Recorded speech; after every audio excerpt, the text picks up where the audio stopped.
This happened in 2011. I had just gotten out of a rough relationship a few months prior to this happening. My friends encouraged me to try dating again, so I caved and made a profile on the website, Plenty of Fish. I was surprised with how many messages I received within the first few hours. Most were just people saying hi or asking to hook up. I wasn't looking for a hookup, so I just ignored those messages. After about a week, a guy roughly an hour away from me messaged me. He was cute, so I messaged him back. The conversation was pretty casual at first. He asked me if I would like to go out for coffee sometime. Not thinking anything of it, I said sure. This is where things started to get weird. He started getting really pushy and asked when we could grab a coffee. I told him that I didn't own my own car, so I would have to borrow my mom's car to meet up with him. He offered to come by and pick me up, but I wasn't comfortable with that idea. The next message made my blood run cold.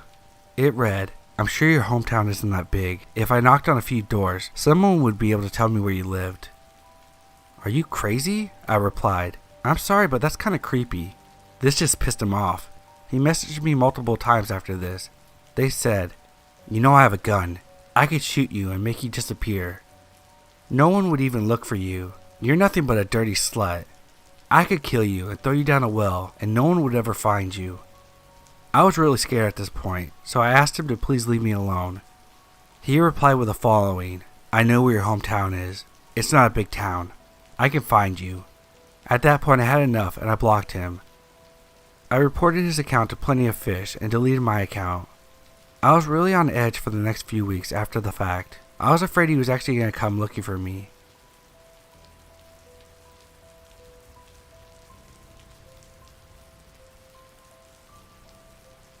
When I was in high school, I knew my parents' divorce was imminent.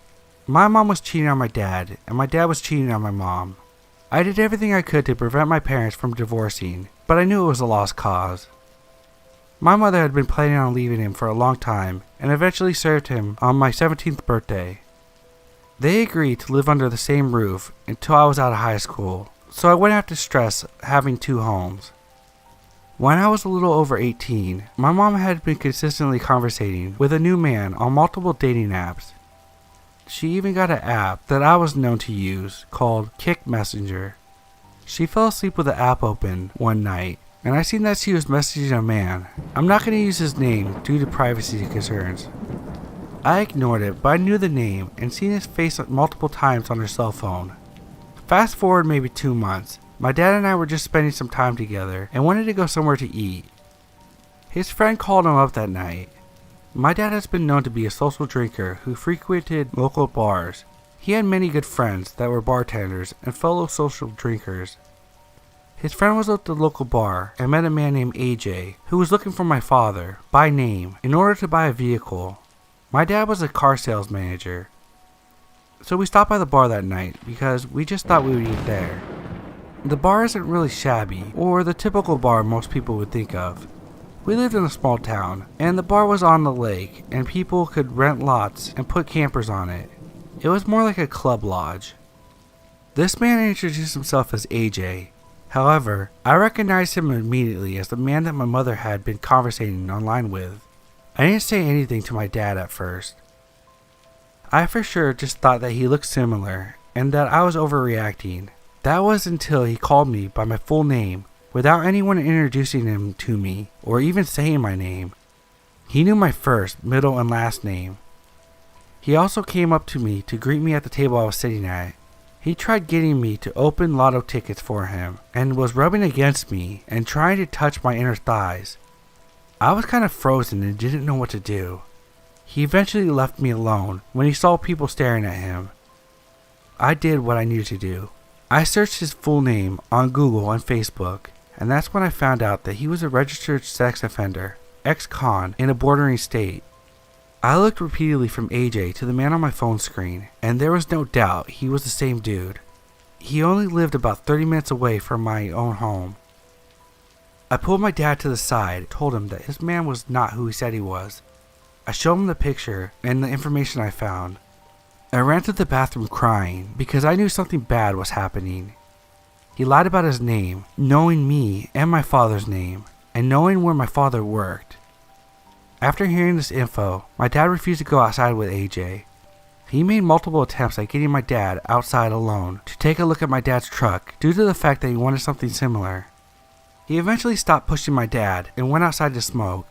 The manager of the bar immediately locked the doors and locked him outside, refusing to let him back in. Everyone in the bar, most of them were close friends with my dad, had seen how suspicious he was acting, and many had seen him rubbing up against me. The manager called the cops to report him. It didn't take long for him to figure out that he had been caught, and he attempted to leave the bar and drive away. My dad followed him up the road, trying to make sure he didn't get away. However, he was plastered enough and ended up crashing into a snowbank just up the road from the bar. He was caught by the police and charged with a DWI. He was jailed just 5 minutes up the road from my home. I did not sleep good that night, and sleep was bad for about a month. If he knew my family as well as he seemed to, he probably knew where I lived. He was bailed out only 2 days after the incident. His vehicle had been found with duct tape, drugs, rope, a crowbar, and other materials in it when they impounded his car. He was also charged with violating his probation.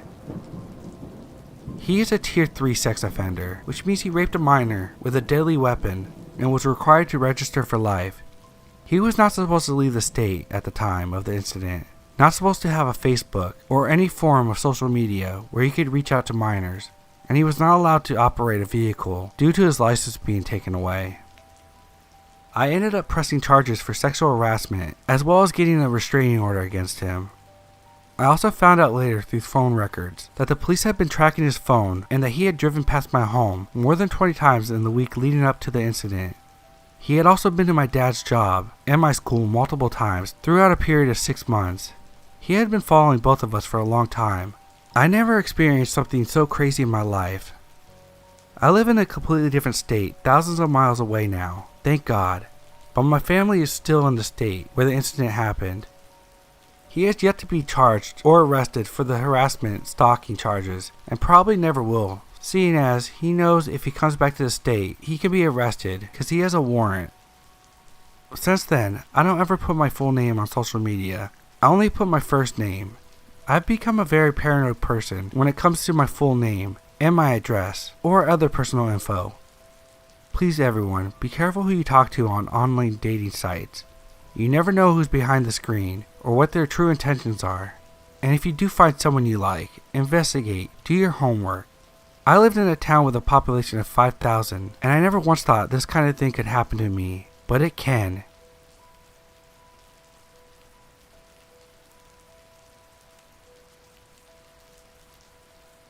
This happened 3 summers ago, but I remember the main events. To preface this, I have been on a shocking amount of dates and put myself in many foolish situations in the past. I'm a female and was 25 at the time. It started on the Plenty of Fish app. I came across this cute guy. He was my type physically, kind of nerdy looking. On his profile, he had very adventurous photos of him hiking and traveling. He seemed really exciting to get to know. Once he saw that I looked at his profile, he sent me a message. We flirted a bit back and forth and exchanged numbers even though he lived about an hour away. He said on the app he's never been to my city and didn't plan on it, so we probably would never meet. I respected his honesty. I don't like wasting my time. One day shortly after meeting this guy online, he texted me randomly saying that he's in my town on some work thing and invited me to a bar he was at. I decided to meet up since I was already in the area. He said he would pick me up. I was dumb and agreed, even though it was just over 4 blocks away. It took him longer than it should have to get to me, and I honestly don't think he was actually ever at the bar. Once in Plenty of Fish Date's car, I noticed it was a rental, and that it seemed like he just got his license because he was a terrible driver. After driving in circles, he told me to pick a place, but not in the area, because parking was impossible. I picked a place 15 minutes away by car that had parking lots, but also was a busy place since I was with a stranger. Once we got there, he started pressuring me to drink. He insisted. I'm not a huge drinker, but I enjoy pub-style bars. I caved and had a drink, and was again pressured to have another one. He was very pushy and seemed to get irritated that I wasn't going for it. Usually, I'd end the date pretty quickly after being mistreated, but he became charming enough to keep me there, at least until we were done with our date. I saw an old acquaintance at the bar and wanted my date to know I knew him. In my head, I think, I wanted my date to know that someone could identify him. I'm not a paranoid person, but I think my subconscious was on alert. After an hour talking in the bar, I tell him I'm ready to head out. He insists we go across the road to get coffee. At the time, it felt strange to me. Neither of us had much to drink, and I didn't need to sober up. Coffee seemed like an odd choice otherwise. I entertained it. Once there, we sipped on our drinks. He told me he rented a beautiful Airbnb in the nearby neighborhood that is more out of the city. He told me that he had it all to himself and invited me and was going on about how nice it was.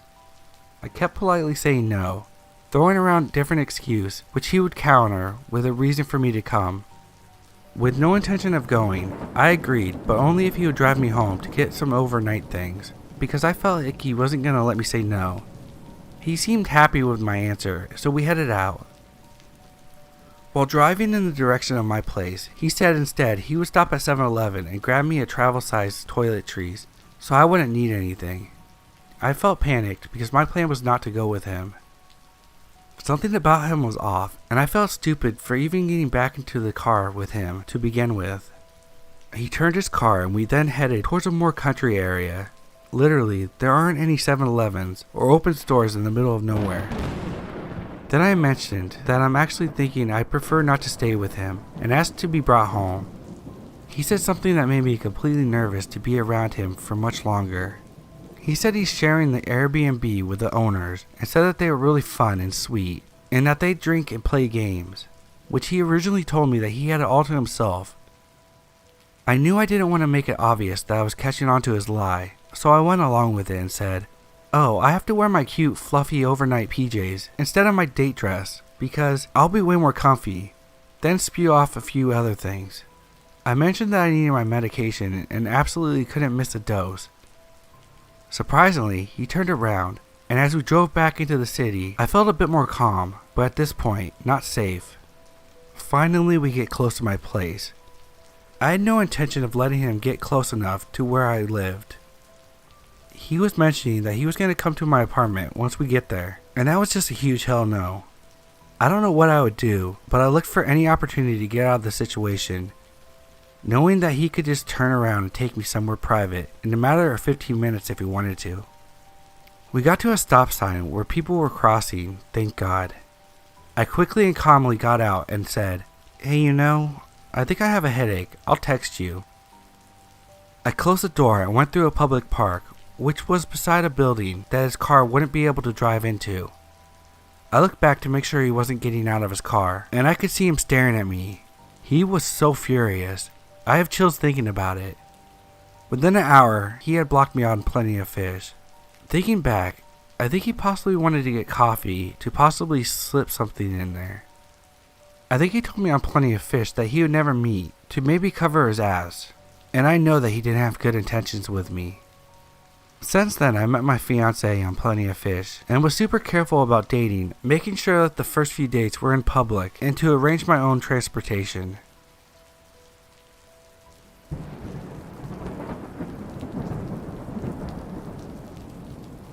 So, some context. I've never really been in a long-term relationship.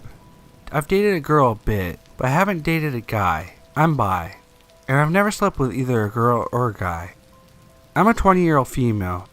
This story, like anyone else my age, I started swiping on Tinder to try to put myself out there. I like to think I'm not naive and pretty intuitive about people, but I wasn't perceptive about this guy at all.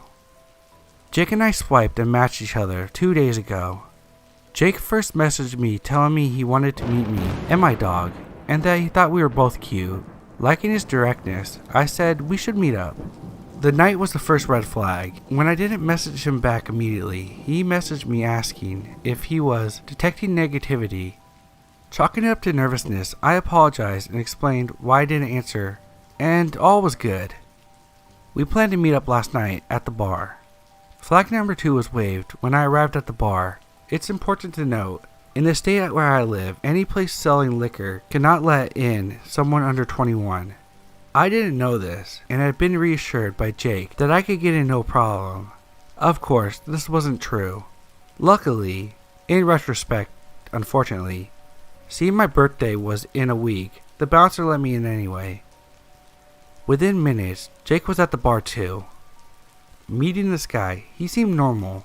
Red leather jacket, chucks, typical normal dude. He orders me a gin and tonic and one for himself, and we settle into talk. He tells me about his life and his family, and I do the same. We play pool at one point, so I put my drink down. This is when things get a little blurry. I can't remember most of our conversation up until we happened to get back to my place. I remember us leaving, us getting into his car, and us getting back near to my place. You have to understand, I don't drink much, but one drink does not get me drunk. I barely ever brown out, and I never black out. This is important to note. Once in my town, we decided to go in a nearby market to pick up food. As we were there, red flag 3 occurs. Seeing someone I thought I knew, I told Jake I was going to say hi. He awkwardly backed away and stood outside at that point, refusing to meet her. I was wrong though, I didn't know the girl, so I soon rejoined him to walk to my place. As we open the door to my place, my roommate Mandy opens the door. We say hi, talking a little, and she mentions that she's going to take a shower. Jake at this point creepily makes a "oh" sound. Mandy is also a little tipsy at this point, and mentions some guy she wants to have sex with. No biggie, it's the way she rolls.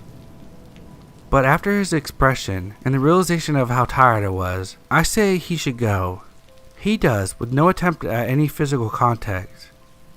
This is where the story should end, but it doesn't. Within a few minutes, dude blows up my phone with messages saying he is more open-minded, like my roommate, calling me boring, implying that I'm not attracted to guys, saying that he felt no chemistry, and hoped we would have cuddled. I show my roommate, who gasped. Me not getting the full meaning of the open-minded comment, since I was kind of out of it. I ask her why she's so shocked. Finally I get it. He's implying that he wants to sleep with her. That he is more open to sex than I am. Creepy. So creepy. At this point I'm freaking out. Slowly I realize how I'm acting and feeling, putting together how one drink shouldn't make me feel this way. I realized I might have been drugged. Mandy and I go to the local police, and we report it. I decided not to get tested. I could explain why, but until you're in my position, possibly drugged at 3 a.m., embarrassed, worried you're wrong, worried you might be charged for underage drinking, don't judge. It's a lot harder than it looks to go through the whole process. Anyway, the story ends. I'm terrified because he knows where I live, and with me sleeping off whatever's in my body.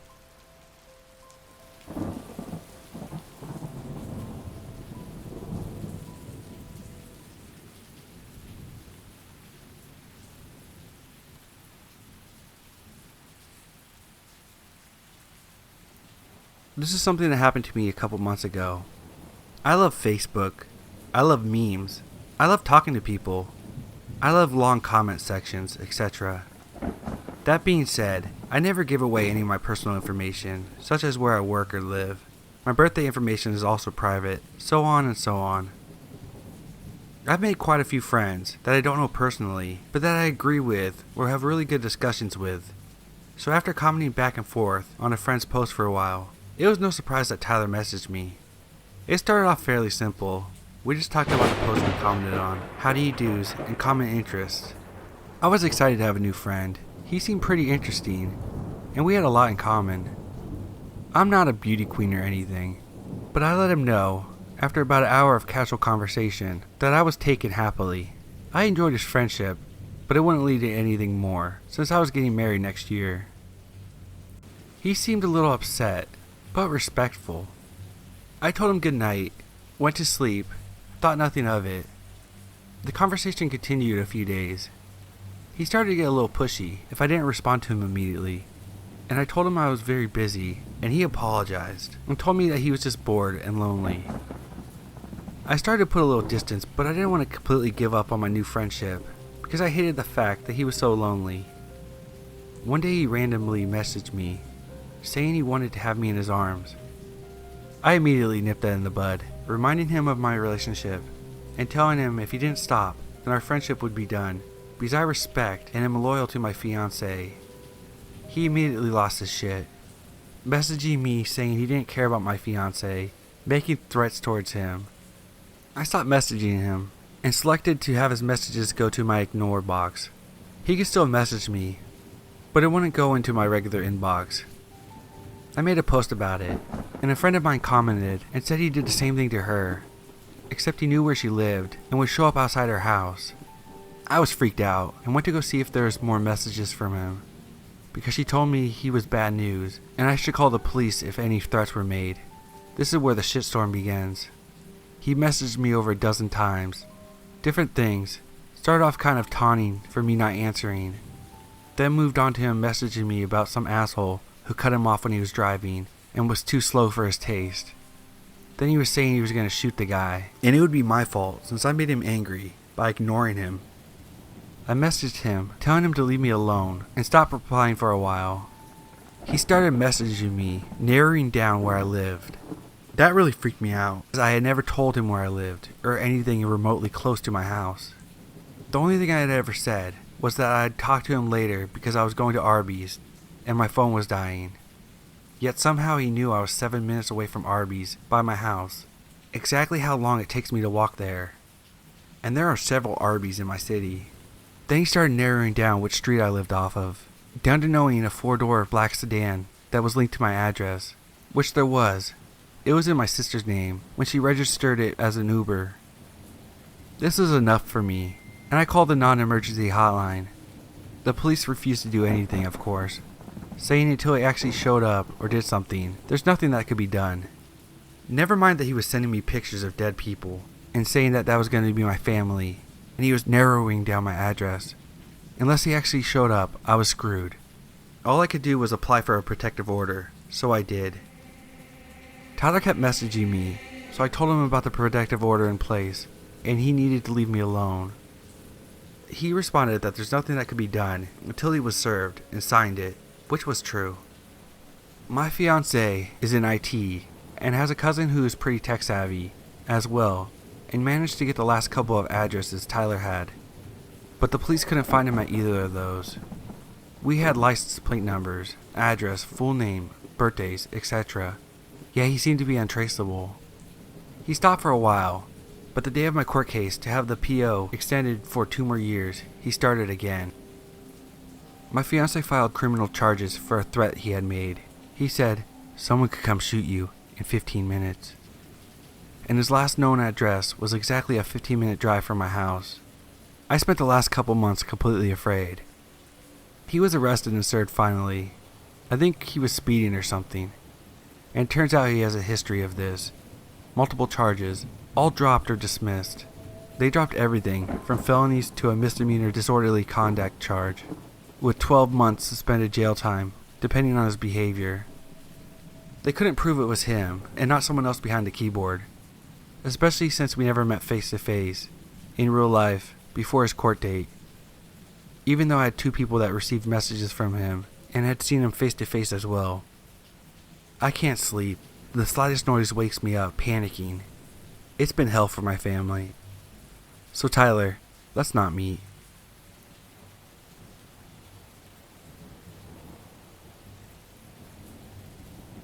So this happened a few years ago, and I'm not much of a writer, so sorry if this story seems jumbled.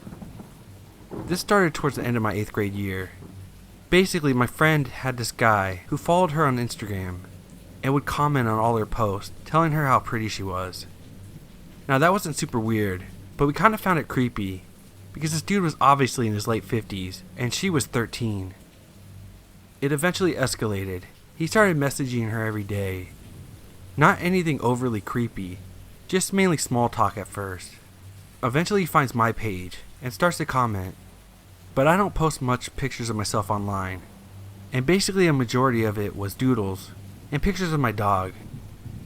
Now this guy's account also mainly consisted of art, and most of it was actually pretty good, so I didn't mind him commenting on my art at first.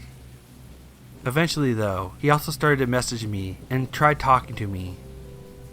Now I have pretty bad anxiety, and I hate coming across as mean, so I wouldn't really respond with words unless he asked me a direct question. Mainly what I did was just heart it, or a smiley face. Stupid, I know. So this continues for a few weeks, and over the time, I learned that this guy can randomly just blow up. I learned this because I responded to his message from him asking my age. I told him I was 13, but then I put my phone down because I had to do dishes. When I came back to my phone, I had 10 messages from him. He was asking me why I wasn't responding to him, and also telling me he was joking. I was super confused at first at what he could have sent that would have made me mad. Basically, he responded about how both me and my friend looked like we were 18. I found that to be kind of creepy, but I didn't want to confront him about it. So I told him it was fine, and that I was just doing my chores, and then the conversation moved on. I made an excuse to stop messaging him for the day.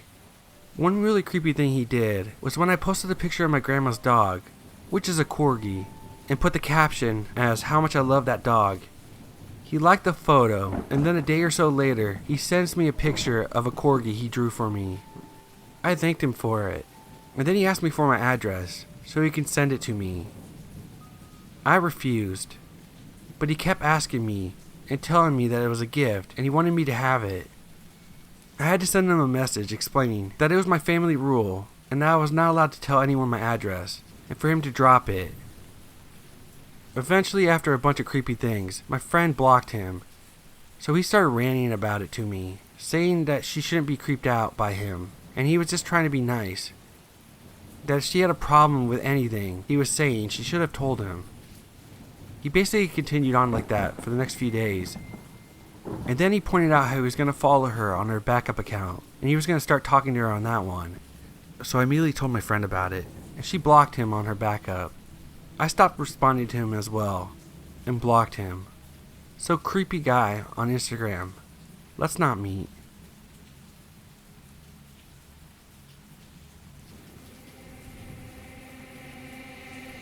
This happened about a year ago. I'm 16 now, and he's going to be 20 in August. We met through the internet, and it turned out he lived in the city right next to my village. I was 12 then, he was 16. We ended up losing contact rather quickly. After 2 years, I texted him again because my friend edited a photo of him and dared me to send it to him. He seemed nice. We had a lot of shared interest, and talking with him felt pretty natural. I was used to our age differences because for some reason I never met people my age, so I didn't really mind. He took the bus to my village a couple of times, and we hit it off pretty well. He even met my best friend. Then I heard he had a Skype call with one of my online friends, that he told her how his last girlfriend supposedly killed herself because of him, because of the horrible things he said to her. My friend felt like he was beginning to crush on her, maybe because she's nice and all too kind. The other friend voiced her worry over him. My friend told me about it, and I asked him why he told them, but not me. He said I was too immature to understand. That made me upset. I was the person that introduced him to my friend group, and now he's trying to forcefully cut me out. My friends ended up having enough of him and cut him out instead, but I didn't. I kind of felt bad for him. He was an orphan, he lived alone, and had issues with alcohol, and had a lot of trouble with depression. Losing 3 people in his life could have been devastating to him, so I kept messaging him, maybe out of pity. After that, he turned very, very creepy, very fast. Suddenly he started calling me darling. I was over the moon, a puppy dog crush on someone I knew I could never date, but it gave me hope that maybe, just maybe I could. He spent a lot of time with me, sent me pictures and videos of him going about his day. Nothing unusual. Until one time, he called when I was busy playing a video game on my laptop. I don't remember what was said exactly, but I do remember him being very excited that I was 15. 15 was the legal age in Poland. I was excited too. I don't know why. I remember being very stiff, even though it was just a harmless phone conversation. The joke was, until February, because I turned 15 then, and he was supposed to visit. I felt like I owed him everything, just because he had issues with his mental health. He told me that his psychiatrist said that she'd never met anyone so young that had lived through so much. Even though our conversations were never about depression, I felt bad for him. That's why I never said anything that he said creeped me out or made me feel unsafe, because I was afraid he'd feel worse and do something to himself. He told me that he had tried to kill himself multiple times, so what if I was the reason he tried again? He already told me about the issues of being abandoned and loneliness. When he visited, I learned that he still had feelings for his dead ex-girlfriend. He played a song that was their song. Every word in it described their relationship, and he was close to crying, and I had no idea what to do. He put me in a situation that even though he knew I wasn't equipped to deal with it. Once when I was upset, I told him that I don't want to be cheered up. I just didn't. I wanted to be alone. So instead of that, he sent me tons of text and pictures saying cheer up. It was the one time I set some sort of boundaries, and he broke it immediately.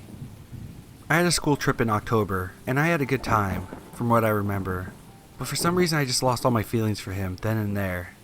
Maybe because, for once, I didn't force myself to feel bad for him, and constantly check if he was online, and if he wants to talk or something happened to him.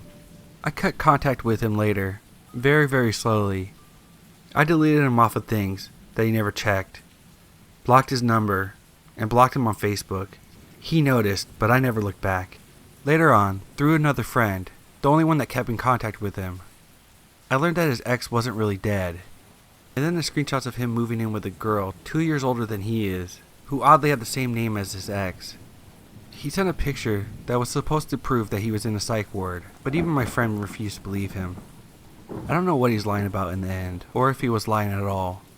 Next school year, I'll be going to a school in the city he lives in, and I know he's still here. But I hope we never meet again.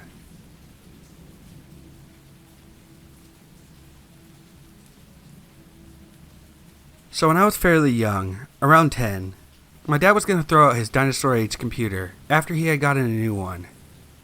I begged to have it because, that's a lot of independence for a 10-year-old. I eventually got my first email account and would email my friend back and forth. It was sort of our group messaging system for the early 2000s. Anyways, I started getting emails from this guy that I've never met. His name was Max. Max would always email me several times a week, asking me a question about myself. My parents had always taught me about stranger danger, so I gave as little information as possible. But having a cool pen pal, my age, seemed fun. That was until he kept asking me more personal things. My family members' names, etc. I told my parents about it, and they ended up blocking him for me. I never heard from Max again, until I got a Facebook message about 5 years later. It had only been days after I made my profile when I got a friend request. It was Max. I was scared shitless. I mean, who would wait 5 years and friend someone so quickly? He would have had to been searching me, or else how did he find my Facebook so fast? It didn't make any sense. So I clicked his profile, and in his profile picture was a blurred face in a poorly lit room. He only had 4 friends. I immediately deleted the request and blocked Max from Facebook. It's been a couple years, and I haven't heard from him since. So Max, let's not meet.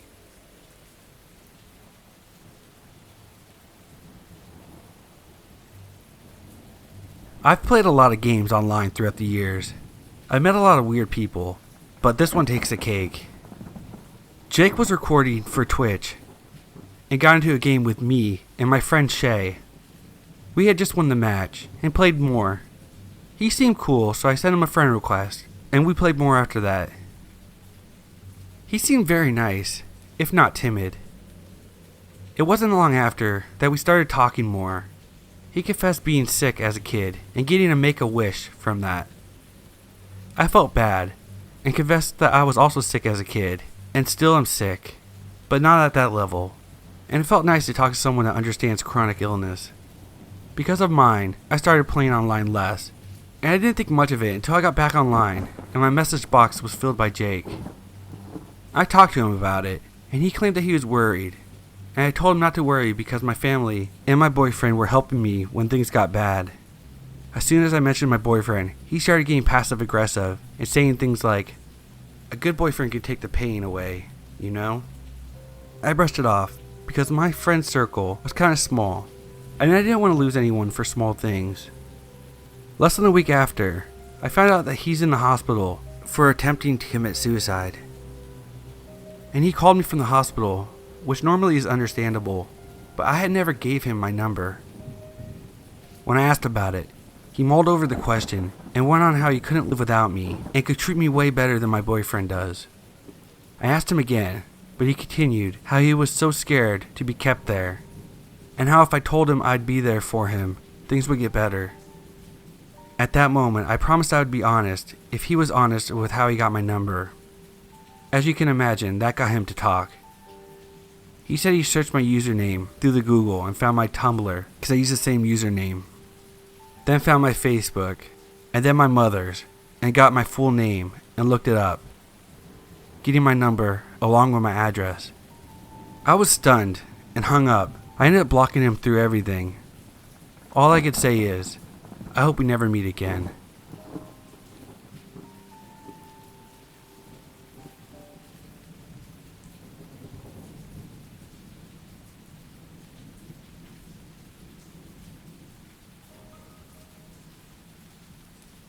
I worked in the residential care facility, and for a number of years worked with a woman named Karen.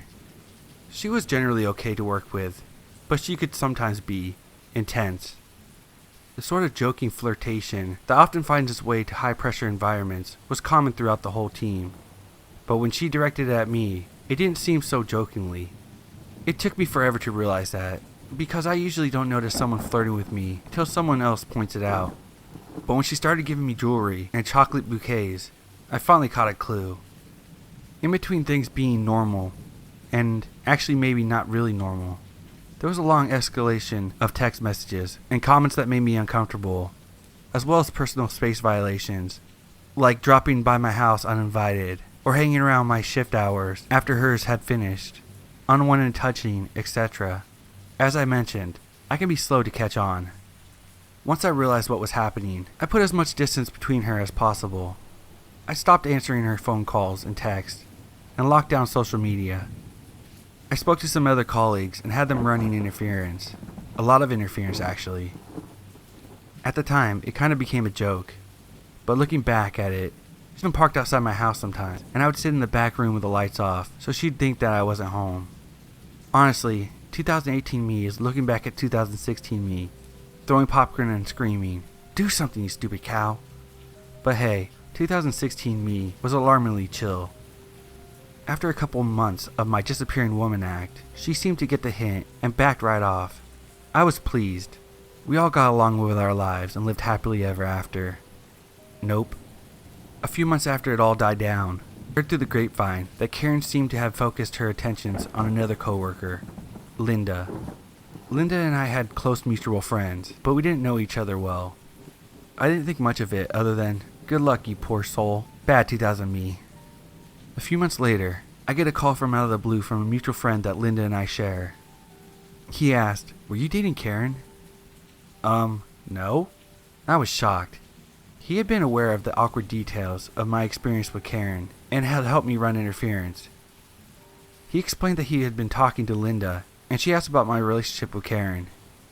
The story that follows still sounds like fantasy to have actually happened in a sensible grown-up workplace. Karen had been catfishing her own best friend, Amanda, posing as Linda.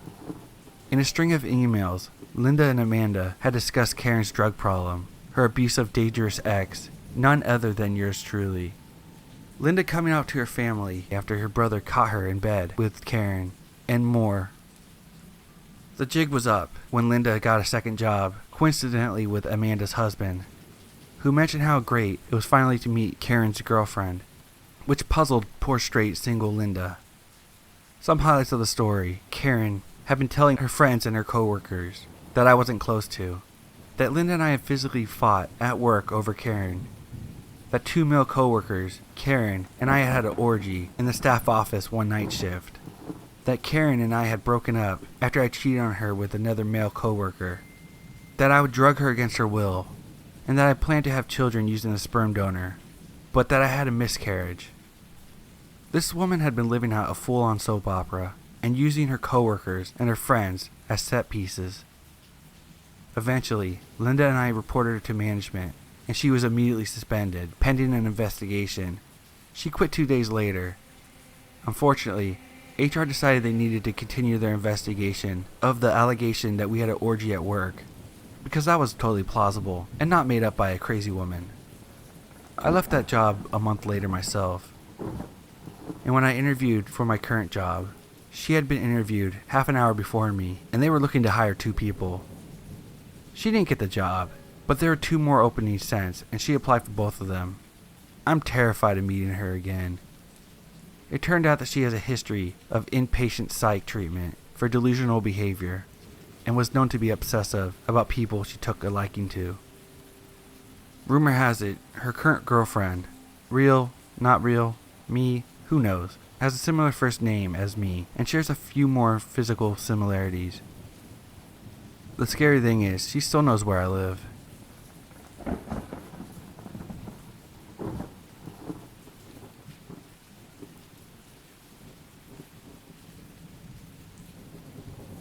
So it's 2011, and I'm newly divorced. I'm in my mid-20s and a single mother. I decided to try out some online dating sites. I start talking with this guy on one of the sites. We seem to have a lot in common, and he seems pretty normal. I decide to give him my phone number.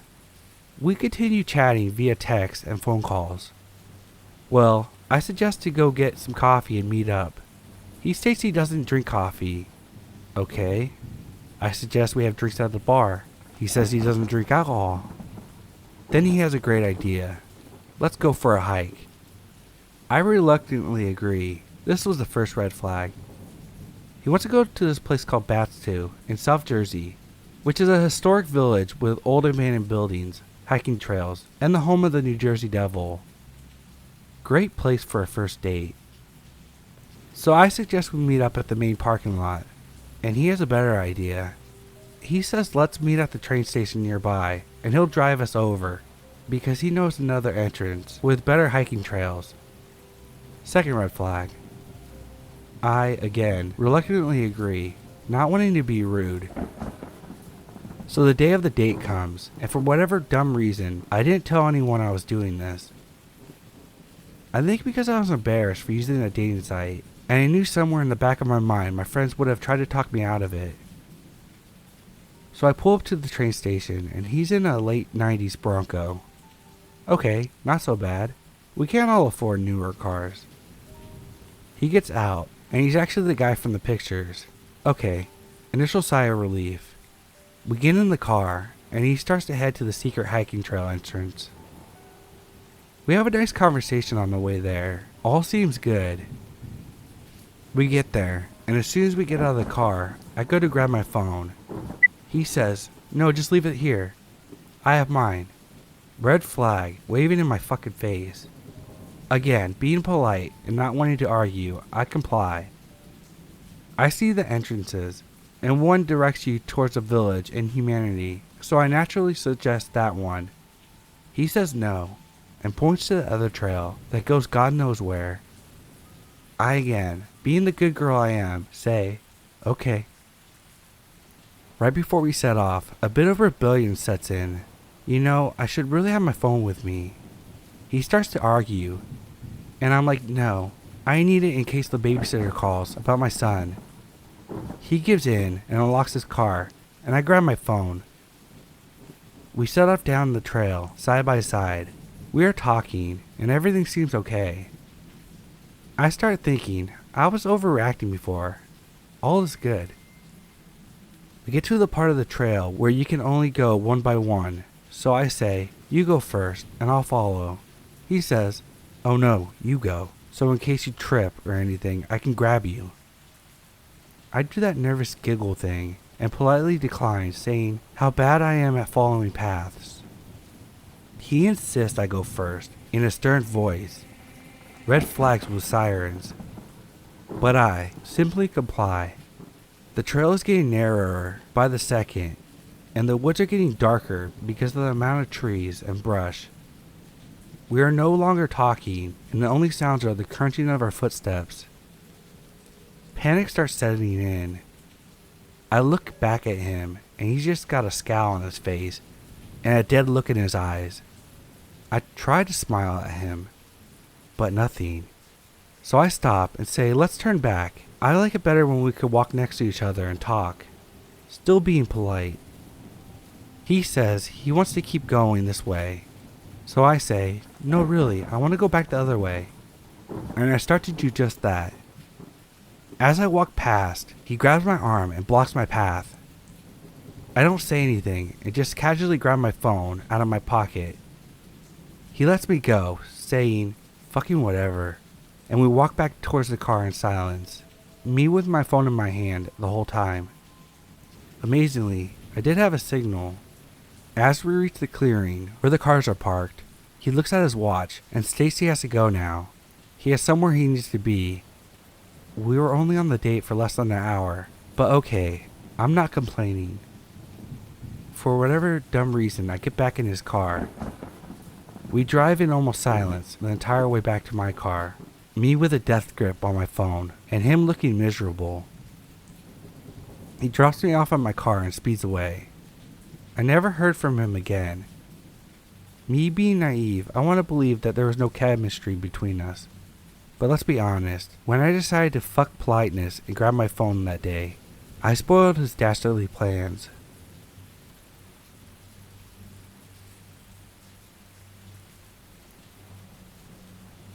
This happened to me my freshman year of college. Tinder was new, and everyone at my university was on that app. I joined to see what all the fuss was about. Looking through profiles, I found a few guys that were really interesting. This one guy in particular caught my eye. We will call him Walter. I swipe right on Walter, and we match. I was excited and kinda giddy because he was super attractive. He messages me, and I get butterflies in my stomach. We message on the app for maybe an hour. Typical conversation is happening.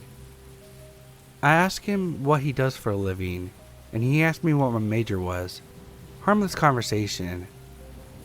After a while, he asked me for my number so we could text instead of messaging on the app. I gave it to him. He seemed nice enough.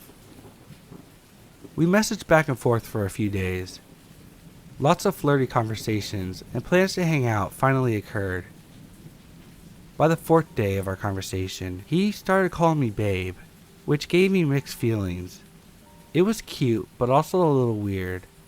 We didn't really know each other and had never met. I ignored it and continued on with the conversations. He started saying he wanted to be exclusive and he really wanted to see me in person. He was begging me at this point to come to his apartment to cuddle and watch movies with him and his dog. I told him that our first date needed to be in public and I would not be going to some stranger's apartment. He said I was overreacting and kept begging. I decided to ignore him for the rest of that night.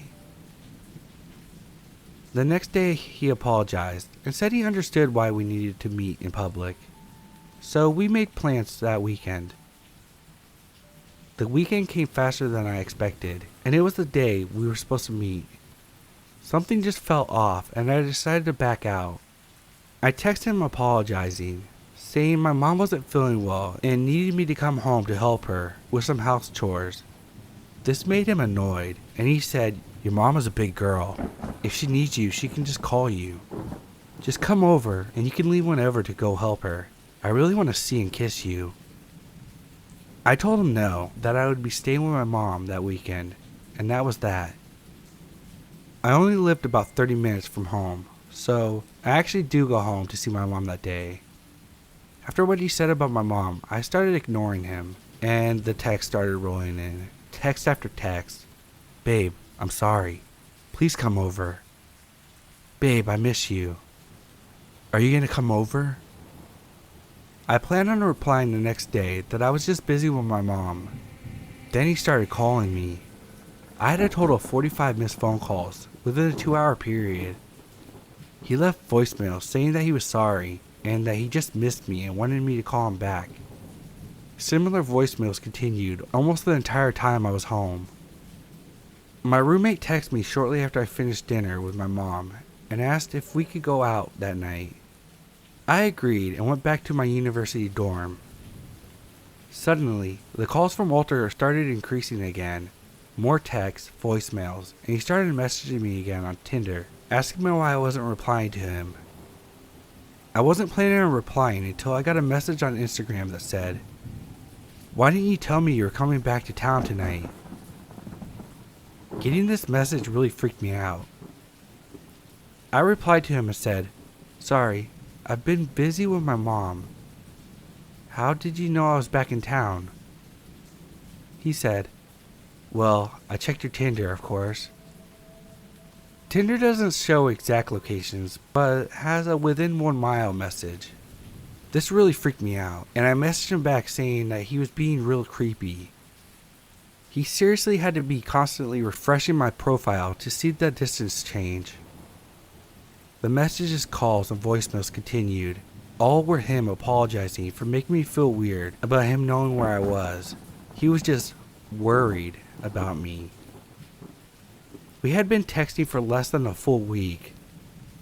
I told my roommate about it, and so we decided to stay in for the night.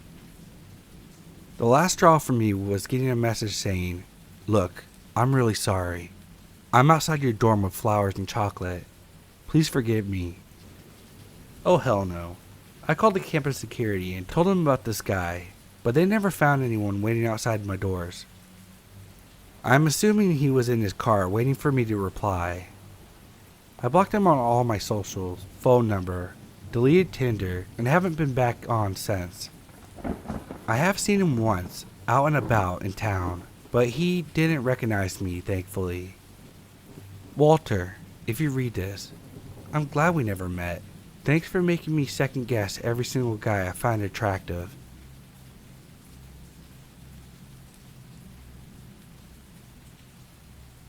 So I'm not sure how many people know what FetLife is, but basically it's a fetish BDSM social media site. Facebook for those into kink, basically. It was used a lot for hookups, dating, but I was primarily into it to read some short erotica that were posted in forums sometimes, and finding more like-minded friends. But I did eventually branch out and meet some people off of there. Most of them were really cool, others not so much. They were just kind of boring. All in all, it was pretty okay. But after talking to this one guy and meeting up with him only once, I got really bad vibes and decided not to go any further. He just creeped me out for some reason. He was not ready to give up. Things went quiet for a while, and then 2 weeks later I kept getting harassing messages from blank accounts that I'm assuming were his, as they all had different variations of the same screen name, but words and letters arranged in different order. They were pretty harmless things like, "Why don't you love me? I thought we had something special. Hello? Please talk to me." Things of that nature. Annoying, but not dangerous. Well, one day he shows up to my work. Now I did work at a McDonald's, so it isn't that weird. And luckily I work in the back at the drive-thru. I only really saw him out of the corner of my eye when I went up to the front to grab cups, and I don't think he recognized me. I had shaved my head. It was trendy at the time, and when I met him I had a wig on. I never told him that I had shaved my head either. But as I was walking back, he called out my name. I rushed into the back and told my manager, and he got asked to leave. I didn't see or hear from him for 2 weeks afterwards. I get another message from a totally new unnamed account, but this one was much more sinister, and I knew it was him. It had to be. When he found out I was dating someone new, he got angry and threatened to expose me. I didn't work at McDonald's, so he didn't know where I worked anymore, but he knew where I went to school, the names of my mother and sister, and knew where they worked. He knows what shops I shop at, which friends I hang out with the most. He didn't know her name, but he gave me a really detailed description of how she looked. And he says that he knows where I live. Luckily, nothing happened, and I moved soon after. I never heard from him again. But needless to say, I was very spooked out, and it scared me away from online dating for good. I made a police report, so maybe that scared him away.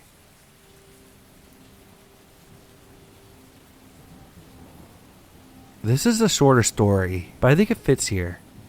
I had just turned 18 at the time, and after getting out of a shitty high school romance, I figured I'd give Tinder a try. I didn't really plan on going on any dates. I just wanted to talk to new people, and then maybe someone would pique my interest. Let me set the scene. It's my senior ball. I'm all glammed up in my vintage dress and having a pretty good time, despite not having a date. The night was calming down, so I was sitting on my phone while a slow song played. I opened my Tinder to see if I had any new matches, and I did. A guy who was decently attractive and only a year older than me asked if I wanted to go on a date. I declined, but he seemed pretty insistent. To be fair, it wasn't a very harsh no because I didn't want to hurt his feelings. He then proceeds to spam me with different date ideas. I tried to ignore it and just go back to my friends. I checked my phone maybe 15 minutes later, and he had sent me pictures of an empty school parking lot that was maybe 2 blocks away from the reception hall I was at. He was asking me to meet him there and said that he would bring drinks and we could get drunk together. I told him no. He asked if Walmart would be better. I proceeded to block him and didn't pick up the app for a little while after. This was a while ago, so my memory of that night is a bit spotty, so I probably missed some details that would make this a little creepier.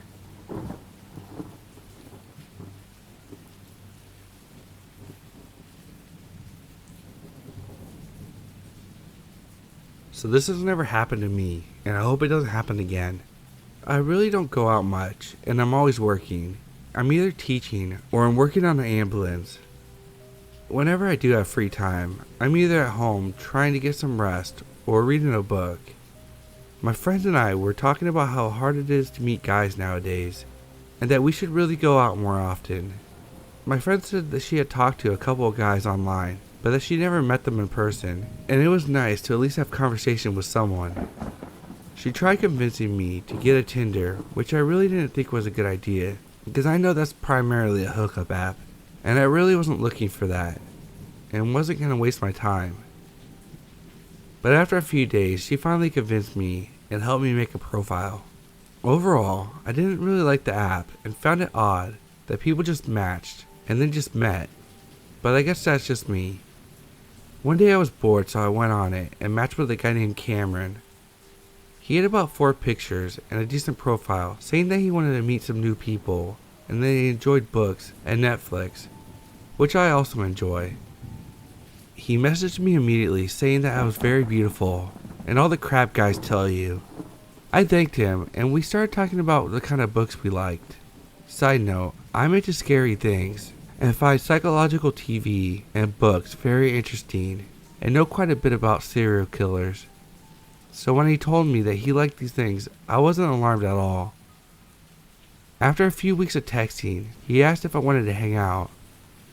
I wasn't really ready to meet him, I guess, and I was a bit hesitant and tried to avoid the question about hanging out. I would usually say I was busy at work or something. After 2 months, he finally convinced me to meet. He said we should go hiking, and I told him I was uncomfortable with that, and would rather meet in a public place, like Starbucks. He agreed, and said we could meet at Starbucks. That day came when we met up. He was a bit odd, like controlling over small things, like when I asked for hot coffee, and he said that I needed to try a cold coffee he liked, and proceeded to order it without allowing me to answer. After about 2 hours, I just wanted to go home, so I said it's getting late and I should head off. He seemed upset and made an angry face and said it's still early, very loudly. I didn't like that at all, and I said I worked very early. He looked around for a while, like he was trying to control himself from either saying or doing something. I got up and said goodnight and walked out. When I got home, I unmatched him and blocked his number. Fast forward to about 3 days ago. I see on the news about this guy who had murdered a girl at a local hiking mountain. I completely froze when I saw the guy. It was the same guy I got coffee with. I just can't believe how close I came to a murderer. I pass by that Starbucks every morning, and it gives me chills to think he wanted to most likely kill me.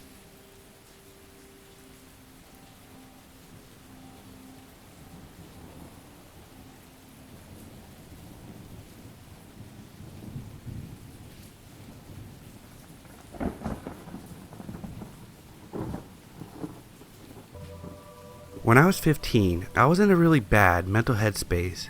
With that being said, I was depressed, lonely, and desperate for someone's attention. So against my better judgment, I made an account on Plenty of Fish.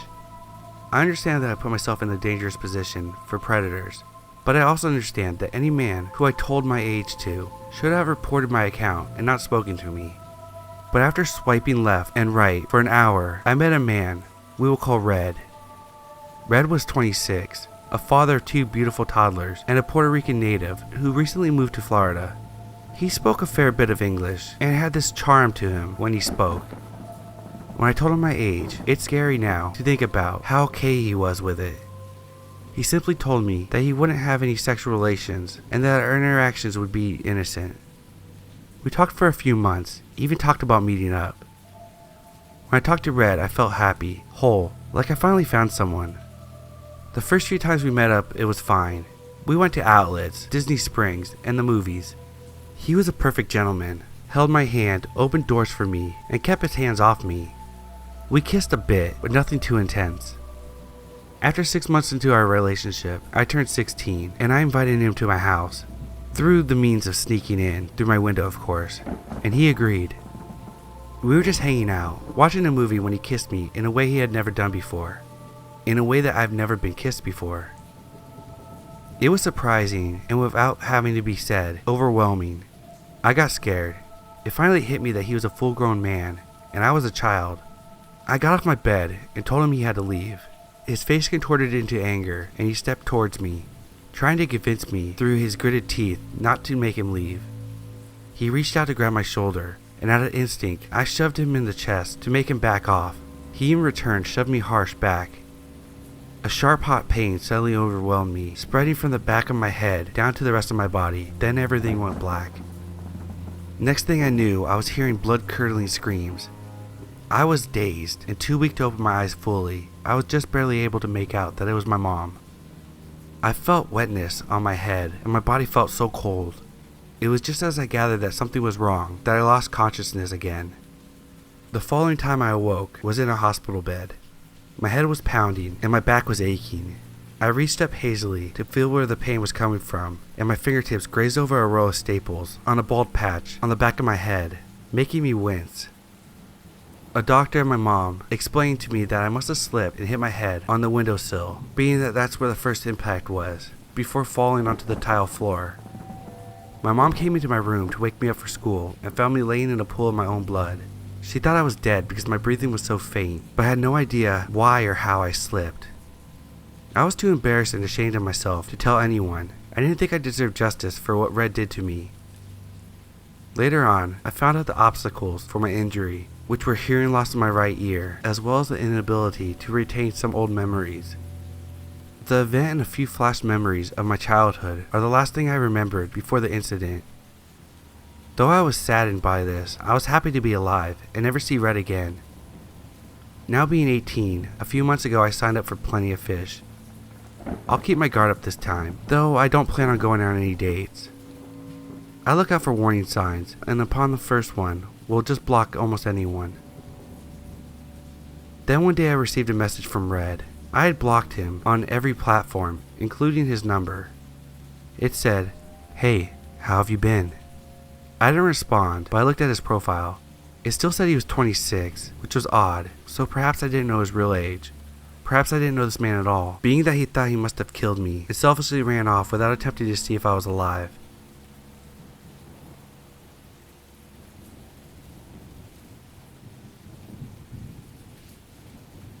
This was 3 years ago, and I started college down the country. I was 18 and on Tinder. I never actually met anyone off of it, but I would just swipe through guys, just to be nosy and see who else was on it. I was swiping right on some, and after about an hour, got a message from this guy. We made some small talk. It was kind of awkward, so I stopped replying. A day later, I got a friend's request from him on Facebook. Mind you, I have a common enough name, so it would have taken ages for him to find me, and we have no mutual friends, and my Tinder photo is not on my Facebook page. The only thing I had on it was the university I was attending, so maybe that's how he found me, but I don't know. I then quickly got a follow request on Instagram, and somehow he found out my Snapchat username. I don't have it on any of my social medias, and it is a variation of my full name and some extra vowels and an underscore. I was freaking out at this point. I messaged him asking how he found out my full name, and he just replied with, "I think we have a connection. I really want to get to know you better." I unmatched him, deleted my Tinder, and blocked him on all the accounts that he tried to add me on. After that, it was quiet for a few months. I was mainly staying in and was knuckling down as I had a lot of assignments to get to. This was towards the end of November. I had no assignments due for 2 weeks, so I decided to go out with some friends. One of my friends stayed in the student accommodations, and the other was commuting, so she was studying with my other friend. I decided to walk back to my house, as my landlady would probably freak out if I wasn't home that morning, and I really wish I got a taxi instead. My walk back was about 15 minutes from the local nightclub where we were at. It was about 3 a.m. at this point. I was at the front door of my house, opening up. The door was annoying, as it had 2 different locks, and I had to pull the handle towards myself to help open it up. It's also tough when you're tipsy and you're trying not to wake up the family you're staying with. Anyway, as I finally unlock the door, a dark car pulls up into the housing estate I'm staying at. It's a pretty big place and has a big green area for children and people to play with their dogs. The car comes towards me, so I quickly get inside and lock the door. The car pulls into the driveway of the house that I'm staying at and just sits there with its headlights on. I'm there shaking, too afraid to move from crouched below the door, as the frosted glass was halfway up. Eventually I get courage and I go upstairs to look at the bedroom window to try to see who it was. Just then the car pulls out of the driveway and speeds away. A few days later I get a new friend's request from the creepy Tinder guy on a new Facebook profile, as there's no photos on this account, just the same name. I blocked it. It was bad enough that it caused me to transfer universities the following year. Thankfully I haven't heard anything since.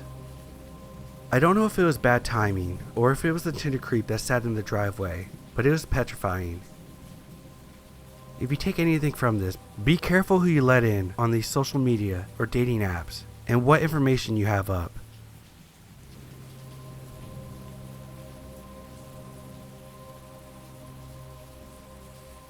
Just for some background info, I'm an 18-year-old male currently living in New York. I am 6'4" and rather well built. I've always been the center of ridicule and teasing from a young age due to my size. Just for some context, I stopped growing in the 9th grade 4 years ago. I was already done with puberty and had a full-on beard and was adult-like. I took advantage of this sometimes, which led me to losing my virginity in the 9th grade to a girl who was in college. This story takes place when I was in the 10th grade. I was lonely after the breakup with my girlfriend, who I dated for 7 months. I was looking for a one-night stand, so I turned to Tinder. I set up a fake profile with my real picture and waited. There was this gorgeous girl who I matched with. This girl was too good to be true, which gave me my first red flag, yet I went along with it. We exchanged innocent messages and planned to meet up at her place the next day around 9 p.m. I wasn't as excited as you would think because I had some doubts on this girl because I didn't know if she was real. So 9 p.m. rolls around and I get ready to go to her place. I mentally prepare myself for anything crazy or disappointing to go down. Before I left, I texted my dad saying that I was going to my friend's house. I asked my good friend Isaac, who was 6 years older than me, to drive me since he had a car. He warned me to be cautious. Long story short, he drives me to her apartment and I ring the doorbell. I hear light footsteps behind the door and a high-pitched voice saying, "Be right there." I texted my friend telling him everything was fine and he was okay to leave. Boy was I wrong. The door opens to the girl in the picture. I immediately felt excited, which didn't last for long. On my Tinder account, I wrote that I was 24 when I was actually 15. She, not knowing this, swiftly asked me if I wanted a drink. I said that I didn't really want anything, which made her face visibly change from happy to pissed off. I found that really odd and came to the realization that maybe I was going to be drugged, and I was not about to take any chances, so I asked if I could go to the bathroom. She then out of the blue said sure, happily. Again, her weird response confirmed the theory in my head that something was off. I go to the bathroom and quickly text my friend to come back and pick me up. Then in the corner of my eye, I saw a figure dressed in black standing in the shower, trying to hide behind the curtain. I figured he saw me looking at him because not even after 2 seconds, he lunged at me. I was scared shitless, even though I was bigger than him. He tried pushing me to the floor, but had no luck. I overpowered him rather easily. I grabbed him by the shirt and looked him in the eye.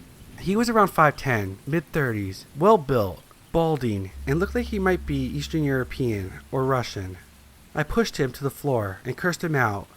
He tells me to fuck myself, which is when I punched him in his face. There I was, a 15-year-old idiot in a bathroom with a knocked out man.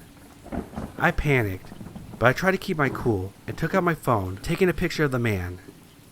By then, my friend texted me and told me that he was outside the building waiting for me.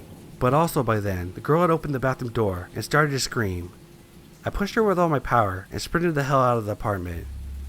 And when I got to my friend's car, I explained to him what happened. I only then realized that I could have been drugged, robbed, killed, or worse. I obviously took screenshots of her profile messages between us.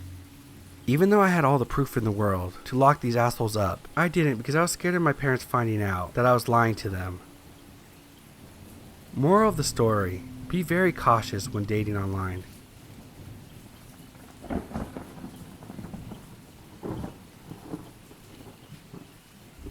I'm a single Christian woman in my 20s, and since I don't have many friends in my local church, I decided to sign up for a website where I could make some friends online. Some of the site members also used it for the purpose of dating, which was okay with me, as I was open to all possibilities. Soon, I met this guy that seemed very nice, and we had a lot of the same interests in common. After a few months of friendship, we began to Skype, since we lived far away from each other, so we couldn't meet up in person. We began chatting, and he seemed okay, but every now and then he would pause, go quiet, and just stare into the webcam. When I told him it was creepy and asked him what he was doing, he replied that he enjoys staring in silence. I wasn't sure if that was normal, and since around the same time I was busy dating someone else, I avoided this guy for several months. However, when I broke up with my ex, I was feeling lonely and decided I wouldn't mind chatting to a friend to take my mind off of things. This guy happened to be the only person available. We ended up chatting every couple days for the next 2 weeks, and I even started to get used to his uncomfortable staring when things turned weirder. During our conversations, I found out that this guy was in his 30s, still a virgin, and we both agreed and believed that sex should only happen after marriage. So it came as a surprise one day when he confessed that he had a fetish for girls in school uniforms and asked me if he could send me an erotic schoolgirl outfit with a very short miniskirt because he wanted to see me wearing it. I said no, since I didn't like wearing revealing clothes.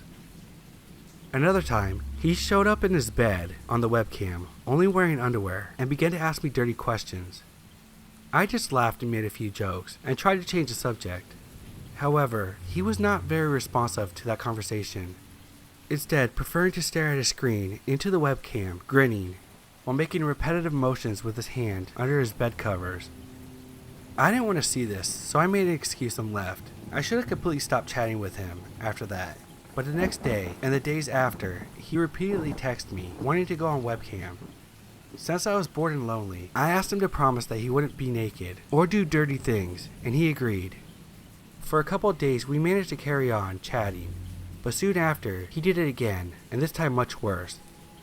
First, he asked me to touch myself and send him a recording of it. I refused, explaining to him in case my computer ever gets hacked, I don't want such things being seen anywhere on the internet. "Oh, but you don't have to make a video. I just want to listen to the noises you make," he replied. Again, I refused, saying that made me uncomfortable. But he wouldn't take no for an answer. He took off his underwear and began touching himself as if he was stroking a pet while grinning at me with a big creepy smile. I told him I had to go and terminated the video call. That same evening, I sent him a long message explaining why I didn't think we would be compatible with each other and saying that I found him disrespectful and wanted to stop seeing him. He responded saying that I am stuck in the past, only thinking about my ex who used me. Even though this guy had no idea what went on between me and my ex. At that, I got angry and told him not to speak to me again.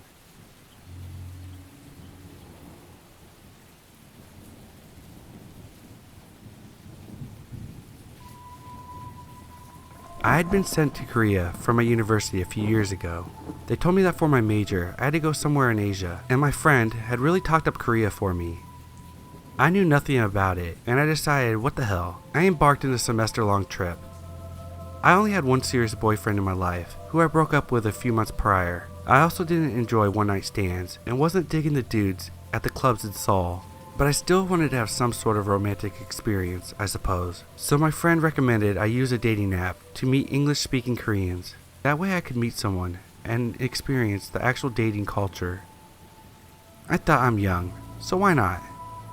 I was just so eager to have new experiences. Maybe it sounds dumb, trying to date in a foreign country, but it worked out for me eventually, just not the first date.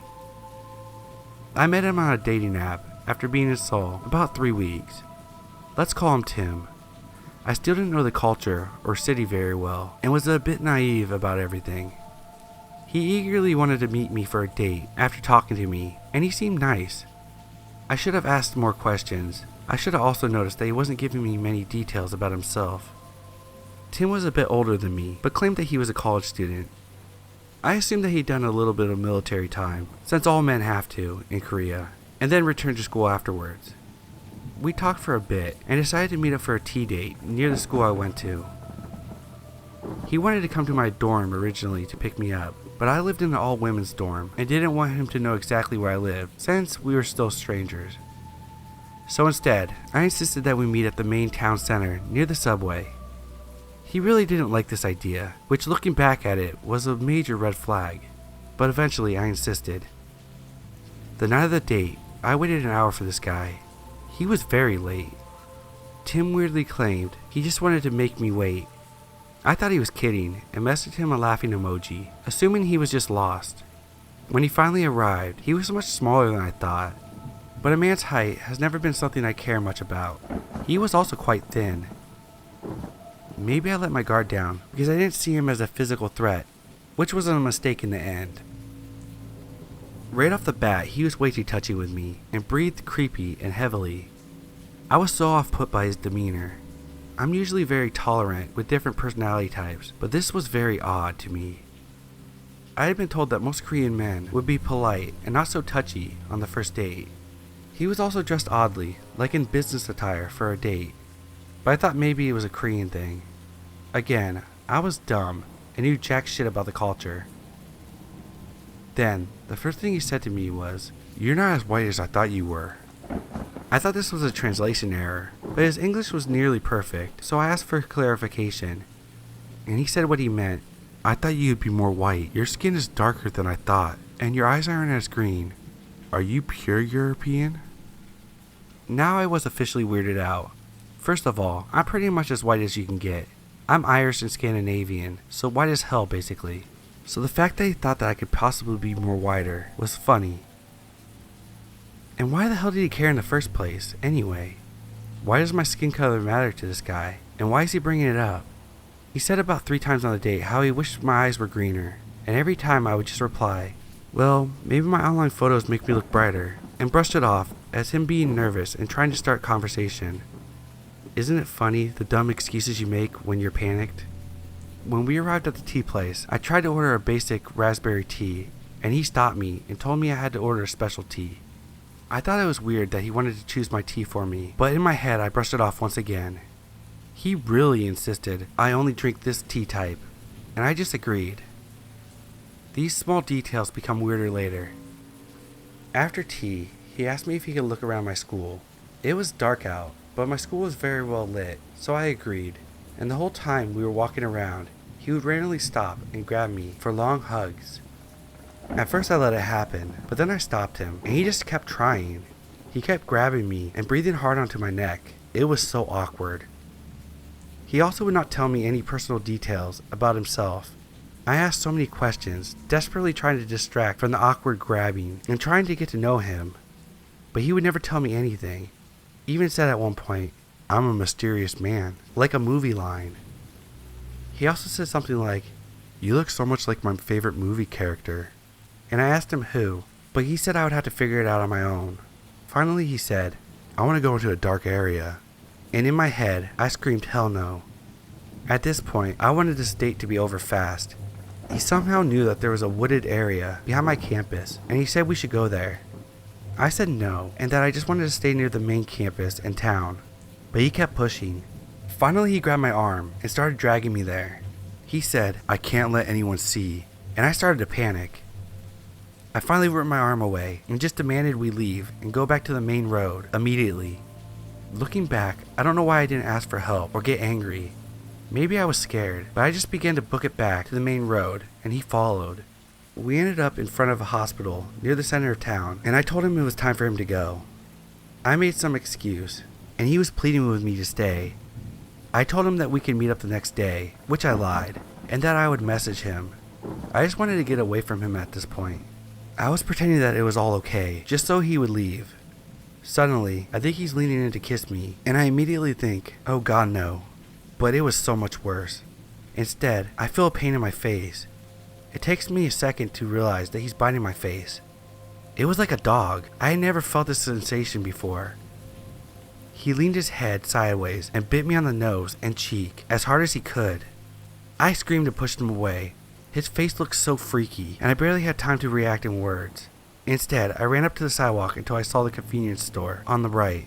I ran to the back of the store and bent down and started crying. The two men who owned the store started yelling at me, but I couldn't explain my situation. I begged him in English to let me stay. I ended up having to buy a popsicle to stick around. I wish I learned more Korean by then. I guess Tim didn't follow me. I peered outside the store and didn't see him. I texted my friend and waited for them to get me to take me back to the dorm. On the way back, I messaged Tim and basically told him to stay away from me. I told him he was a creep and that he shouldn't bite women, and something along the lines of me calling the police, and then I blocked him. I was so scared to walk around my school after that. I was so afraid that he would find me somehow. I'm so thankful I never let him pick me up at my dorm. I called my mom to tell her what happened when she suddenly said, "Wait, what did he ask you?" She then put some details together and realized that all of these weird things had to do with the 50 Shades of Grey books.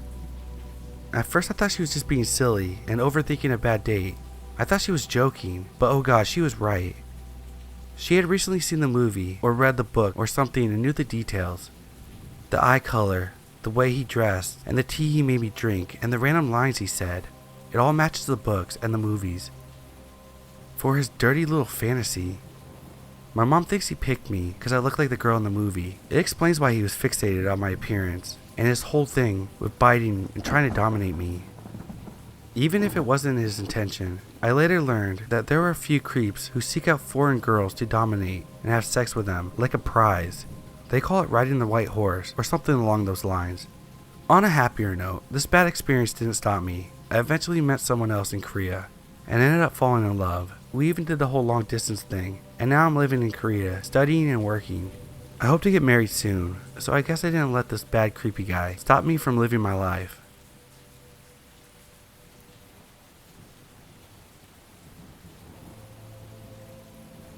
Somewhat recently, within the past year, I joined an app called Yobo. I had trouble finding guys, and I figured that it would be the best way to meet someone, especially since I wasn't old enough yet to join apps like Tinder. My first night on the app, this guy messaged me.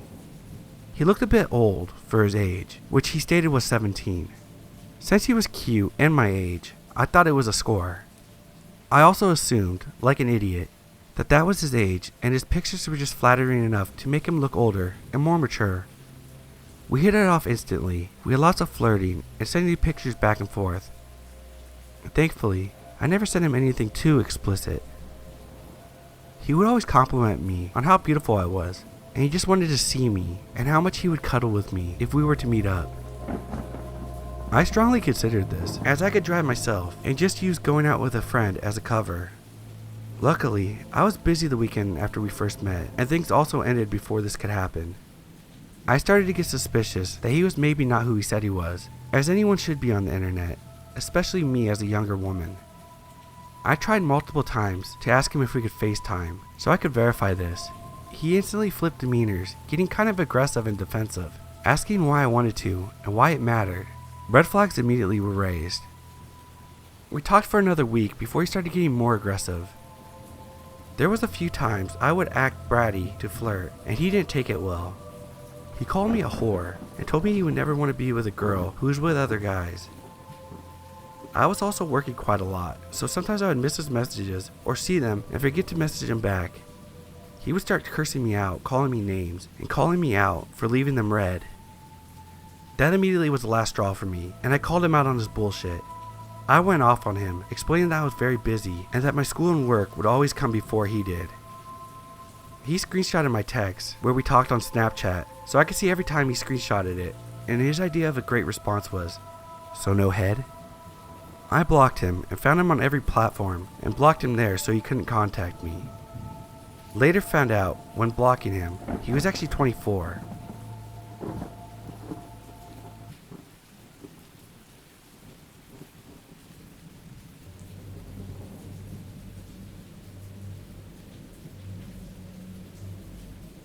Being a dancer, I sometimes resell some of my leotards online, mostly on eBay, small ads, because it's easy and fast. I had ordered a leotard online from another country, which, unfortunately, was too small for me. As shipping costs were too high to send it back, I decided just to sell it on eBay. It was completely new and never worn. It also had its tag still on it. So one night, around 1 a.m., I received an anonymous call. I wasn't fast enough to answer. I didn't think much of it and went back to sleep. The next morning, someone called anonymously again. This time I answered and there was heavy breathing. I asked, "Who is this?" But the person on the phone just kept breathing. I hung up. It was evening the same day and I got another call. I answered the phone, this time to a guy who sounded surprisingly young. He said that he saw my ad on eBay and he was interested in buying the leotard, but he had one question. "Sure," I said, and he asked me if it was possible for me to wear the leotard for a couple days, don't wash it afterwards, and send it to him. At first I was a bit confused, but then decided that it wasn't a big deal. I'm a tolerant person, and I think it's okay to have fetishes. He also offered me 3 times the price I paid for the leotard. Me being a poor 25-year-old student, I was excited, and I agreed. I already thought that it might be better to make him pay via PayPal and not write my address on the package. Still thinking about how I will manage this, he asked me another question. "Would it be possible if you masturbate while wearing the leotards too?" I was hesitant. I'm still thinking about how I don't want to judge people based on their weird sexual preferences, but at the same time, I thought it might be a little too much to ask for. I told him I wanted to think about it, and he offered to call again later. So later, which was only 10 minutes, he called again, heavy breathing, and supposedly jerking off while talking to me, asking me if I had came to a conclusion yet. Then he asked me if we could meet for sex too. I was now creeped out, as this had crossed the line for me. I said I wasn't interested in having sex with him, and I didn't want to sell my leotard to him either. He then mumbled something obscene and hung up on me. At this point, I might need to add that my eBay shows my real full name and a vague location based on the postal code. I only realize now how naive this is, but until this event, I never thought about how it might be a bit unsafe.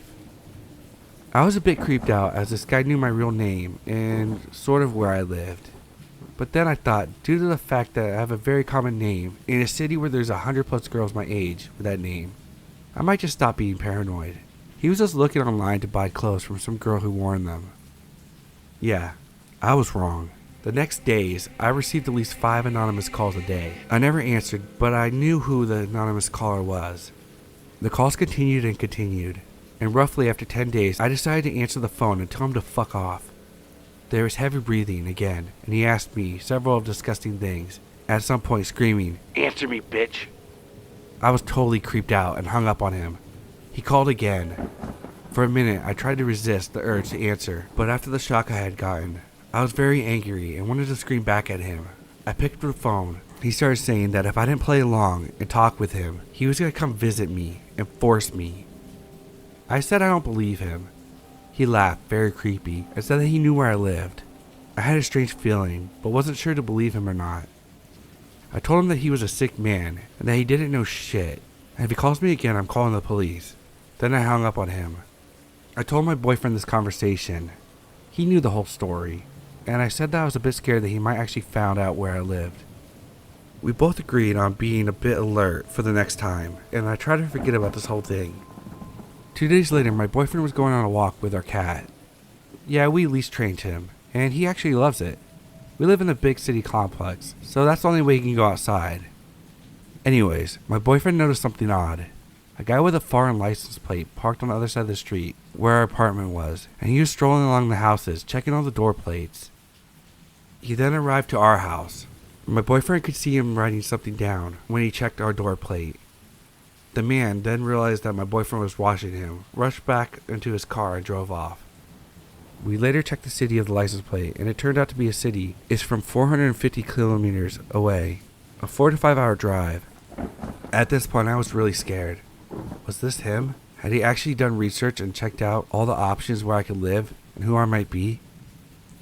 I went to the police the other day.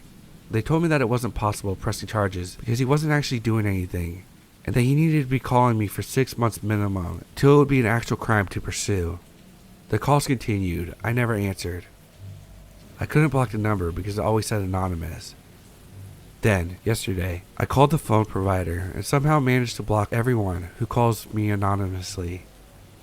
I really hope he'll just let this go when he realizes that he needs to put a lot of effort into this, and I really hope this guy checking houses wasn't him looking for me.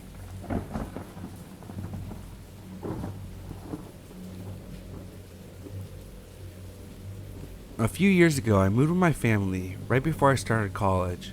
Unfortunately, it was kind of far from the university I had been accepted into, so I've been trying to find a place to rent close to my university. My dad helped me and showed me an ad on Craigslist.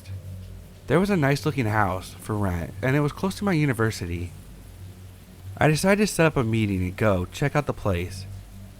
I showed up in the afternoon, and unfortunately, I was alone. My dad said I was an adult and a big guy, so I shouldn't worry about meeting this person. This old guy greeted me and then goes, "You'll have to follow me to get to the house for rent." I was confused and said, "Your ad said this was the house for rent. Why do I have to go somewhere else?" He says, "This is my house. I'll take you to the one for rent." I'm a little confused at this point and follow him to his other place. I kind of figured if things didn't look right, I'd just leave. When we get there, I notice the house looks bad, and it looks like people were in it. I didn't see any cars around, so this seemed odd. He looks at me and says, "Don't you want to check it out?" I said, "I don't know. This isn't what was in your ad. It looks like other people are there." He tells me that there are other people checking it out, and I could join them. Something just feels off about this whole thing, and I tell him I wasn't interested anymore. This place looked in bad shape from the outside, and appeared to have people in the house. When he asked why I wasn't interested, I told him it was a far drive from my school and work. He got mad and accused me of wasting his time. I said, "I'm not the one that advertised the house," and then telling a person it's not the one for rent. He began to glance nervously towards the house and asked if I was sure I didn't want to check it out. I told him no and left. He never contacted me again, thankfully. I'm not sure what his intentions were, but something just felt wrong. Maybe he was just trying to show me the house, but I didn't like that he lied about the house to begin with. And there were people inside the house. I'm not sure what was going on there, but I really didn't want to find out. I also didn't like how he was looking at the house when he was asking me if I was sure I didn't want to go check it out. It seemed so bizarre. He went from being mad to getting kind of desperate for me to go inside.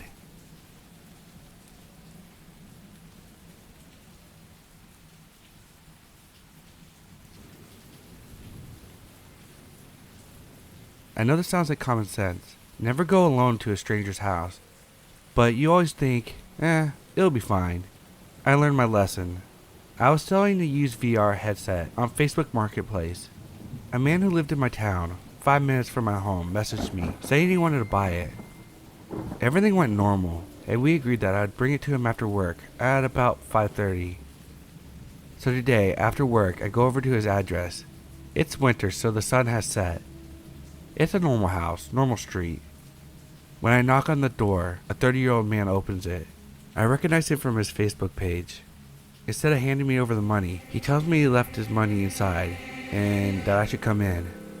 I politely declined, knowing that setting foot in a stranger's house was a big mistake, especially since I was alone. He continued to ask, but eventually he gave up. He turned to walk into his house to what I assumed was his living room. He emerged a few moments later and stood there in the middle of the hallway, holding out the money. He stood far enough back that I would have to walk into his home to get it. The fact that he so badly wanted me to cross the threshold into his house set off alarm bells in my mind. I held the box I was holding slowly with one hand, stood on the path. We stared at each other for a long 10 seconds before he sighed and walked out of the house over to me. He snatched the box from my hands and dropped the €20 on the floor, accidentally. He stood, waiting for me to bend over and retrieve the money. Instead, I put one hand in my pocket, slipping the key between my fingers just in case I needed to inflict some damage to get away. I think he realized whatever his plan wasn't going to happen, because he sighed again and picked up the money for me. He handed the money to me and just turned away, without another word. I slowly backed out of his garden before jogging to my car, which I parked further down the road. Maybe I'm just paranoid, but this whole situation made me feel so uneasy. I just know I won't be doing that again.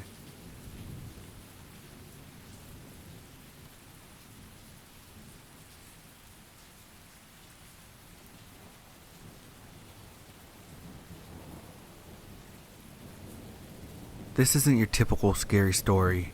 It's not about ghosts, creepy mountain men in the woods, or strange creatures lurking in the shadows.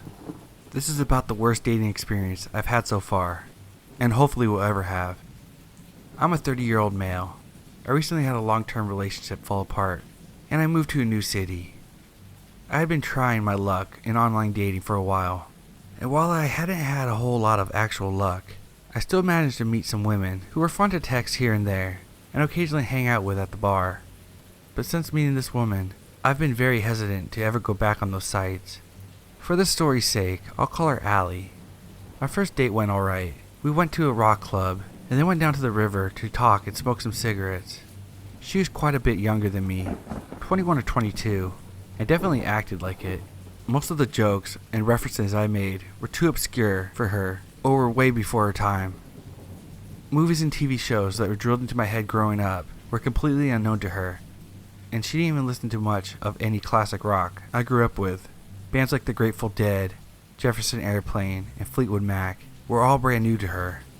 Despite that, she insisted that we still had tons of stuff in common. I wasn't sure about that, but I still had a fun time, and we decided we would hang out again sometime. The next day, Ellie calls me, asking what I had planned for the day. I remember thinking at the time that was classy of her to prefer calling over text. I told her I was going to go visit my parents, and I was going to be out of town for at least the next 2 days, which was 100% true. She told me to have fun, and I proceeded to prepare for the visit and make my 2-hour drive to my hometown. Pretty much as soon as I get to my parents' house, the rest of the world disappears. Beer and wine were flowing, the pool was at perfect temperature, the grill was fired up, and we just couldn't stop telling goofy stories and laughing. My phone was the last thing on my mind. The day came to a close and I started getting ready for bed. This is when I noticed my phone had been going off all day. Allie called me 6 or 7 times, left 2 voicemails, and left me at least 10 text messages. The messages started out like, "Hey, I hope you're having fun," and "When do you think you'll be back?" But quickly turned more disturbing. She started talking about her drug habits and committing suicide. Her last text was about 15 minutes earlier. They read, "Call me, time is a factor." Being pretty alarmed about the whole situation, I hesitated, but eventually called her back. She answered with a creepy voice, "Hey, you said you were in this town, right? I'm here too. Wanna hang out?" She followed me 2 hours and had spammed my phone, hoping that I'd drop my plans to hang out with her. And if that wasn't bad enough, she was trying to use guilt as a weapon against someone that she met just a day earlier. I told her I was too drunk to go anywhere, and that I needed to sleep. I hoped that would be the end of it, but it sure wasn't. Through the rest of the night, and all the next day she tried to contact me. Same stuff as before. I had a lot of things to do that day, plus I had a long drive ahead of me, so I wasn't really interested in being on my phone. I got home exhausted from the active weekend and was really looking forward to a peaceful night home alone. I dozed off early in the evening, and when I woke up, Allie had blown up my phone yet again. She told me that she didn't have enough gas to get home from my hometown, and she had no money. She wanted me to drive all the way back, put gas in her tank, and then hang out with her more. I told her no flat out. She continued to guilt me, and like an idiot, I agreed that if she could make her own way back, we would hang out that night. So a couple hours later, she told me that she made it home and asked me to pick her up. I should have listened to my brain screaming that it was a bad idea. But I picked her up, and halfway back to the house she pops literally a handful of pills. When I asked her what she was doing, she replied, "I'm coming down too hard." I have struggled with substance abuse in the past, and I had told her I didn't care what she did on her own time, but I didn't want that thing happening anywhere near me. She sort of apologized, but mostly pried to hear about my past, of which I told her very little. When we got to my house, we smoked cigarettes before going to my room. Not even 10 minutes later, she started to look extremely sick. I asked her if she was okay, and she responded with a lot of vomit all over my bedroom floor and collapsing onto my bed, taking up the whole mattress. I rolled her on her side and started cleaning up. By the time I was done, it was after midnight, and I was too angry to go to sleep. I stayed up watching TV, hoping that it would stir her awake and make some room for me to lay on my bed. After a while, my eyes grew tired, and I decided it was time to go to sleep. This is when I noticed that she rolled on her back. Then I noticed she wasn't breathing. I lost my shit. I started shaking her and screaming in her face. She wouldn't stir. I tilted her head back and opened her mouth to check her airway. Still nothing, and I couldn't detect any obstruction. I had a brief moment of panic. I am fully trained to deal with these situations, but for the life of me, I didn't know what to do. All I could think about was that there would be a good chance I would have to explain to her family why she died in my bed. After what felt like an eternity, but was probably only 30 seconds, I regained enough of my composure to take action. I checked her pulse, and it was eerily slow and weak. I shook her and checked her airway one more time before getting on the phone with 911. As I'm about to push the call button on my phone, she coughed and started snoring. At this point, I was beyond livid. I shoved her over to make room for myself, halfway hoping she would roll off the bed and wake up. The next morning I told her everything. I told her that I needed to get her home, and I had a lot of things to do that day. Even after making up some story about an emergency at work, she persisted if I wanted to hang out that afternoon. I should have been honest with her and say hell no. Later that night I got 2 more voicemails from her, both almost identical. She said she was checking herself into rehab, and that she wanted to hang out one more time before she left. I ignored them and blocked her number. A few months passed and I was finally able to laugh about the whole thing. Then, just last night actually, I got a text at 3 a.m. from an unknown number. "Hey, it's Allie. I got a new phone. Want to hang out?"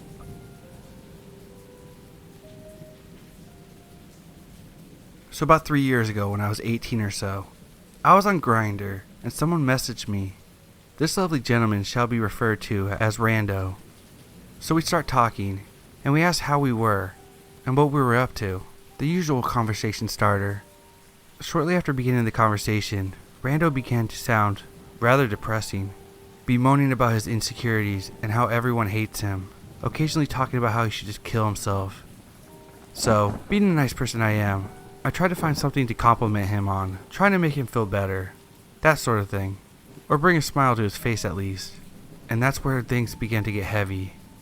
Rando begins deflecting my compliments, calling me a liar, or a user, or saying I'm just trying to make fun of him.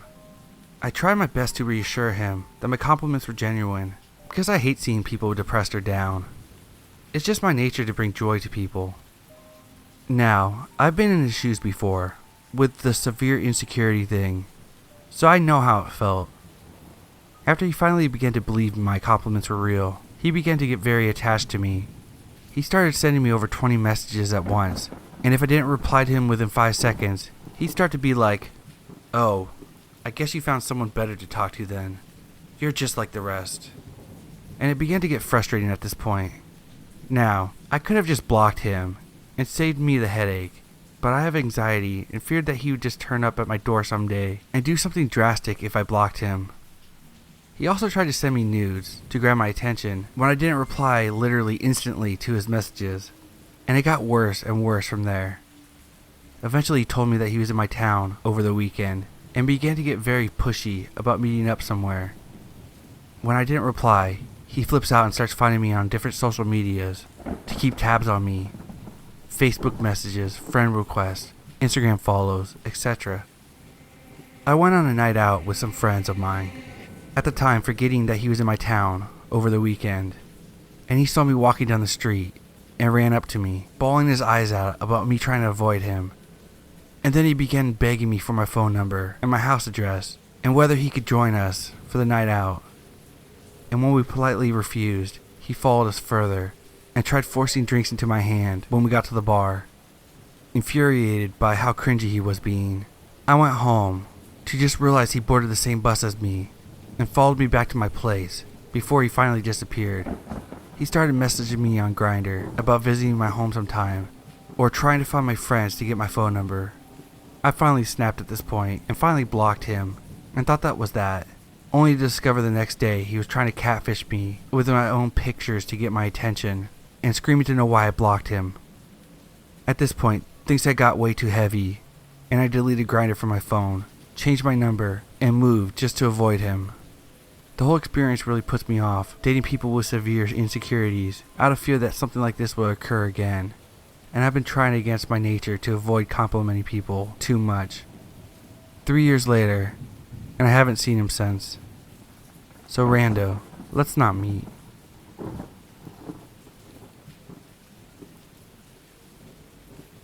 I've always been addicted to online surveys. That was the only reason why I made an account on OkCupid. They had some really fun surveys, so I made an incomplete, sarcastic profile to be able to answer the surveys. After a while I got a message from a dude that I started to politely chat with. I warned him that I wasn't there to flirt and only there to do surveys. Then we started to be pals. Pretty soon we discovered how much anime each of us watched in life, and this was the main topic of our conversations.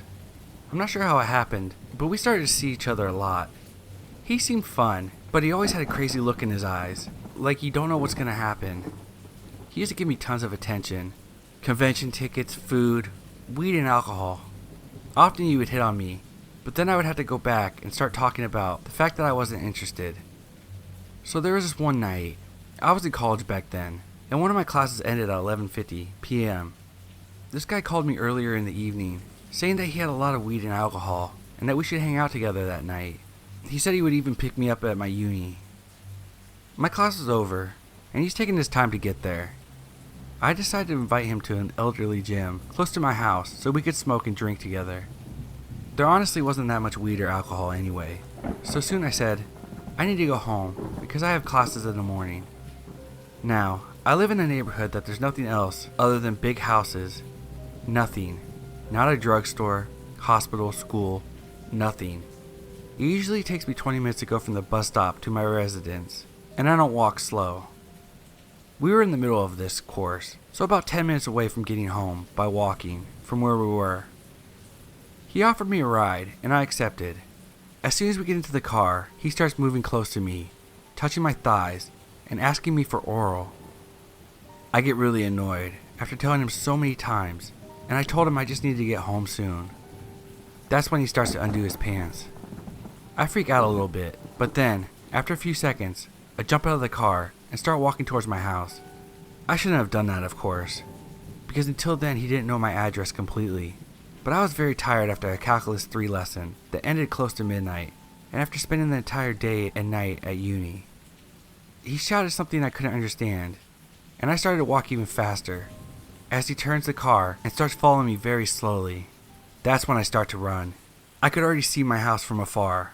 He accelerated a bit more, but I was quicker and jumped a fence and ran to my house, locking all the doors and windows.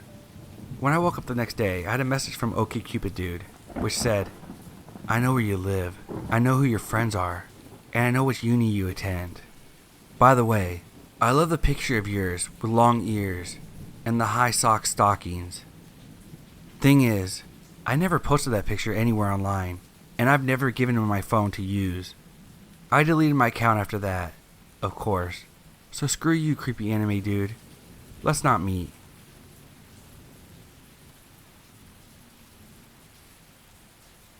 So this just happened today. Against my better judgment, at the beginning of the month, I got a Tinder.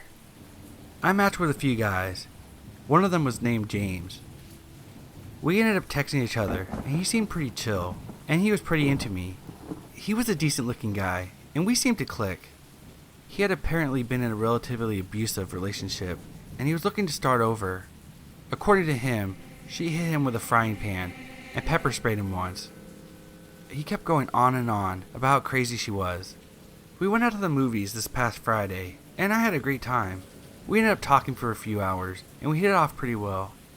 I asked him about his ex because I was a bit curious to why he would stay with someone like that. He didn't say anything positive about her, just that she was crazy and had mental illnesses, and didn't take her meds.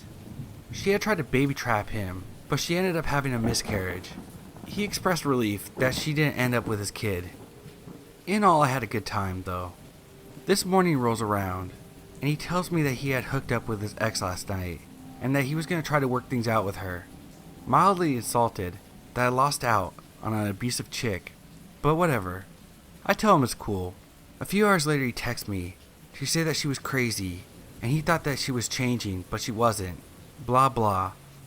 He kept asking if he could see me. He was being very pushy about wanting to see me today. He begged me for just 5 minutes of my time so he could explain to me. I politely told him that I didn't want to be involved with someone that was so clearly hung up on his ex. This is where it gets nuts. He admitted that he still was, but that he wanted to see me today so I could meet her, and she could determine if I was better for him than she was, and that she wanted him to be happy because he and I had a connection. I completely flipped out after that. Told him that the fact that he needed his ex to determine who was right for him was absolutely nuts, and that is not what love is, and that I wanted no part of it. His ex started texting me after that, and it was nonstop insults and shit that made no sense.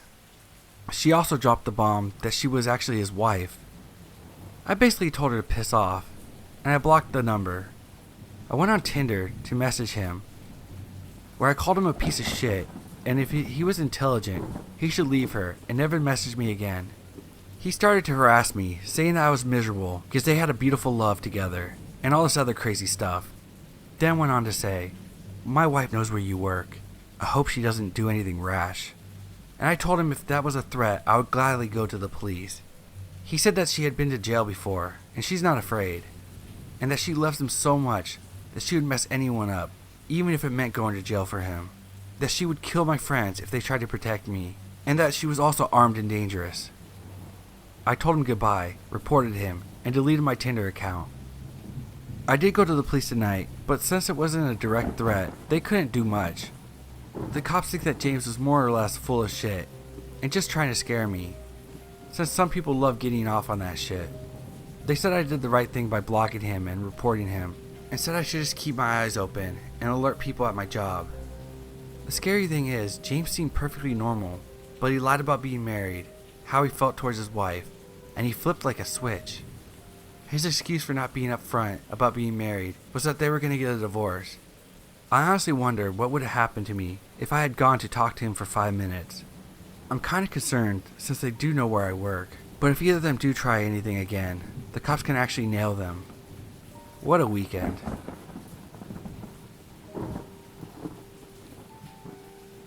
For clarity, I'm a straight 21-year-old female. So in November of 2016, I went through a pretty bad breakup. Fast forward to October 2017, I finally felt comfortable enough to try to get back out in the dating world. So like a moron, I got on Tinder. So towards the end of October, I met a guy named Dave on Tinder.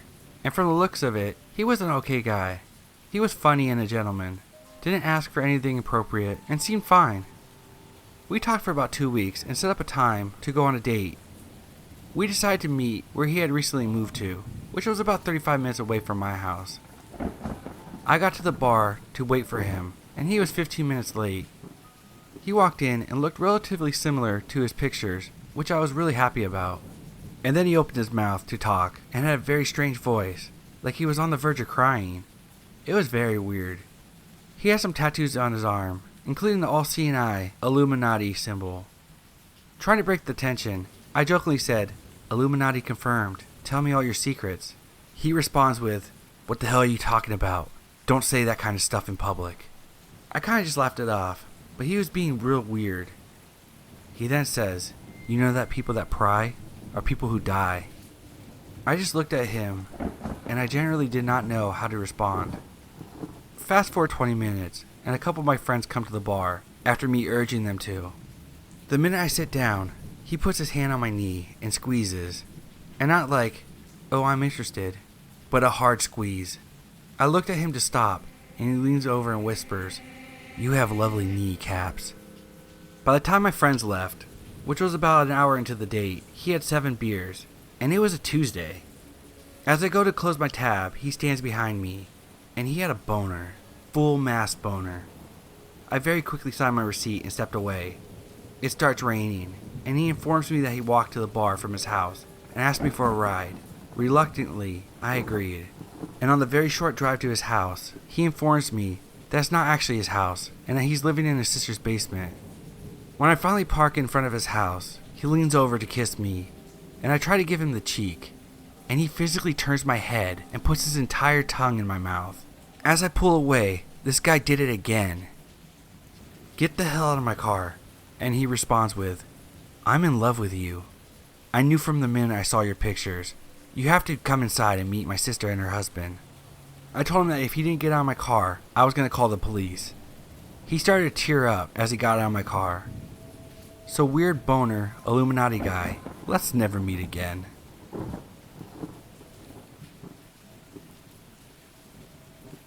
About 5 years ago or so, I was 23 at the time, and I just got out of my first serious relationship a year prior.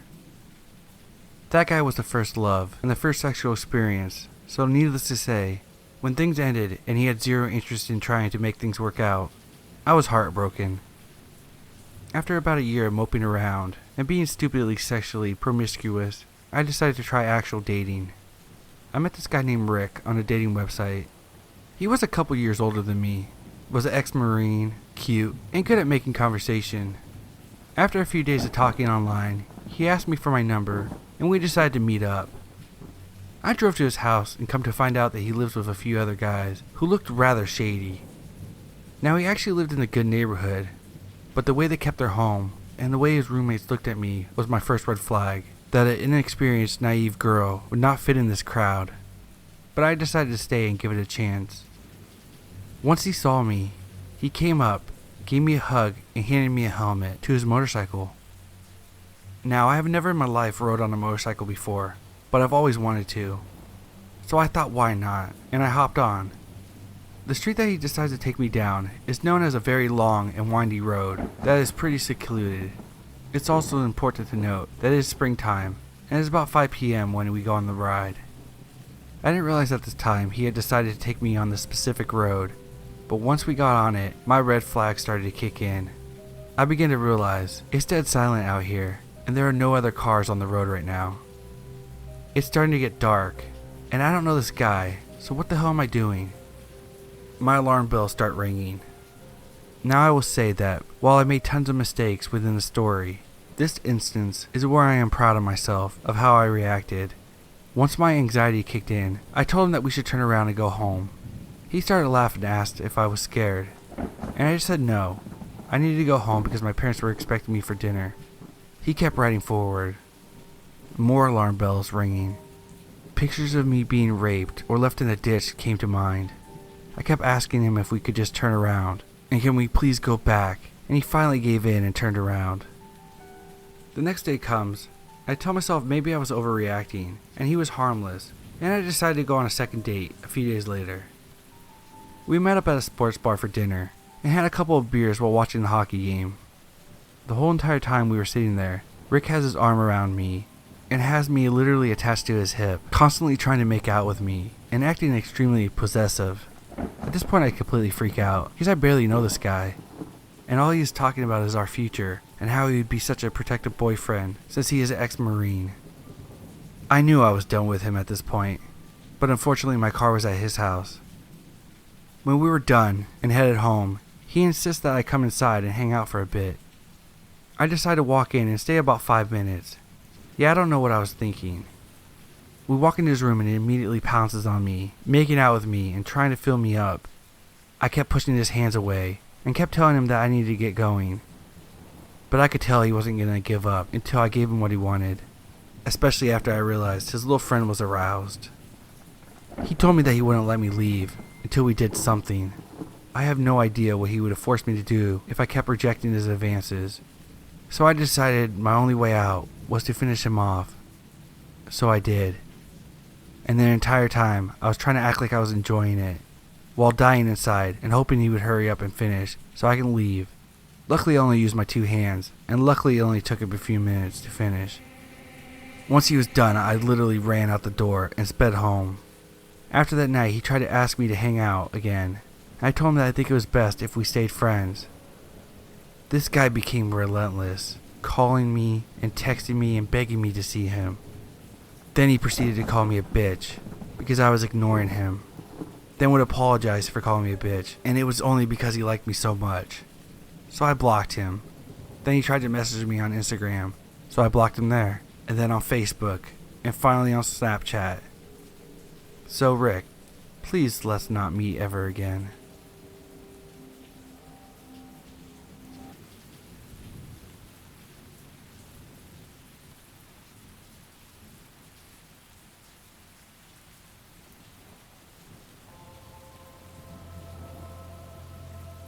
Not sure if this belongs here, but years ago when I was 13, I made a post on Craigslist advertising babysitting services as a way to make some money. The morning after I made this post, I got a phone call from a man supposedly interested in hiring. As soon as I heard his voice, I got an anxious feeling. He was whispering very low and kind of slow the entire time. It was extremely off-putting. Sounded like he was middle-aged. So we exchanged hellos, and he says he was calling and asking about how much I charged. He asked my name, which he would repeat over and over again throughout the conversation, just to add the strangeness. He also asked me my age and other details. So anyways, he says he has a young son for whom he needs a babysitter. Then he begins to ask me about my experience, and then strangely diving into overly lengthy descriptions of his own life. I don't remember in details of this conversation, but I do remember one thing he asked me extremely clearly. Now, James, my son, sometimes he likes to touch himself.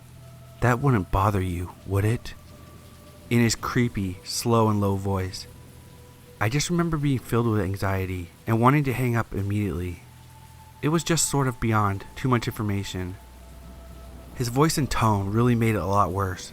He sounded serious, but at this point I was partly convinced that this was some sort of prank, and I was almost certain he didn't have a kid.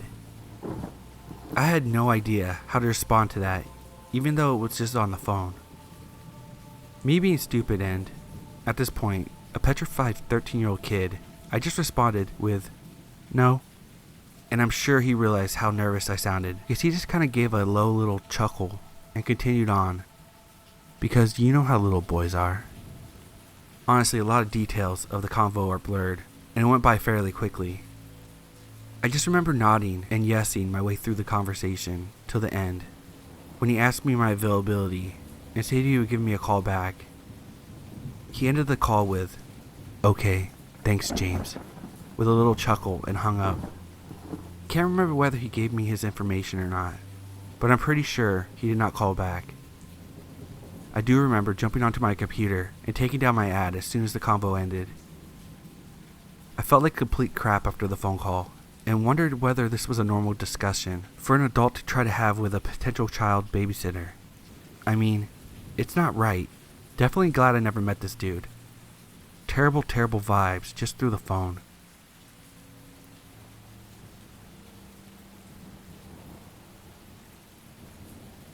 I really love Craigslist. I'd estimate I've met maybe 300 people for buying and selling stuff. And for the most part, everyone was nice and harmless. However, I did run into 2 creeps who made me rethink meeting strangers alone to sell stuff.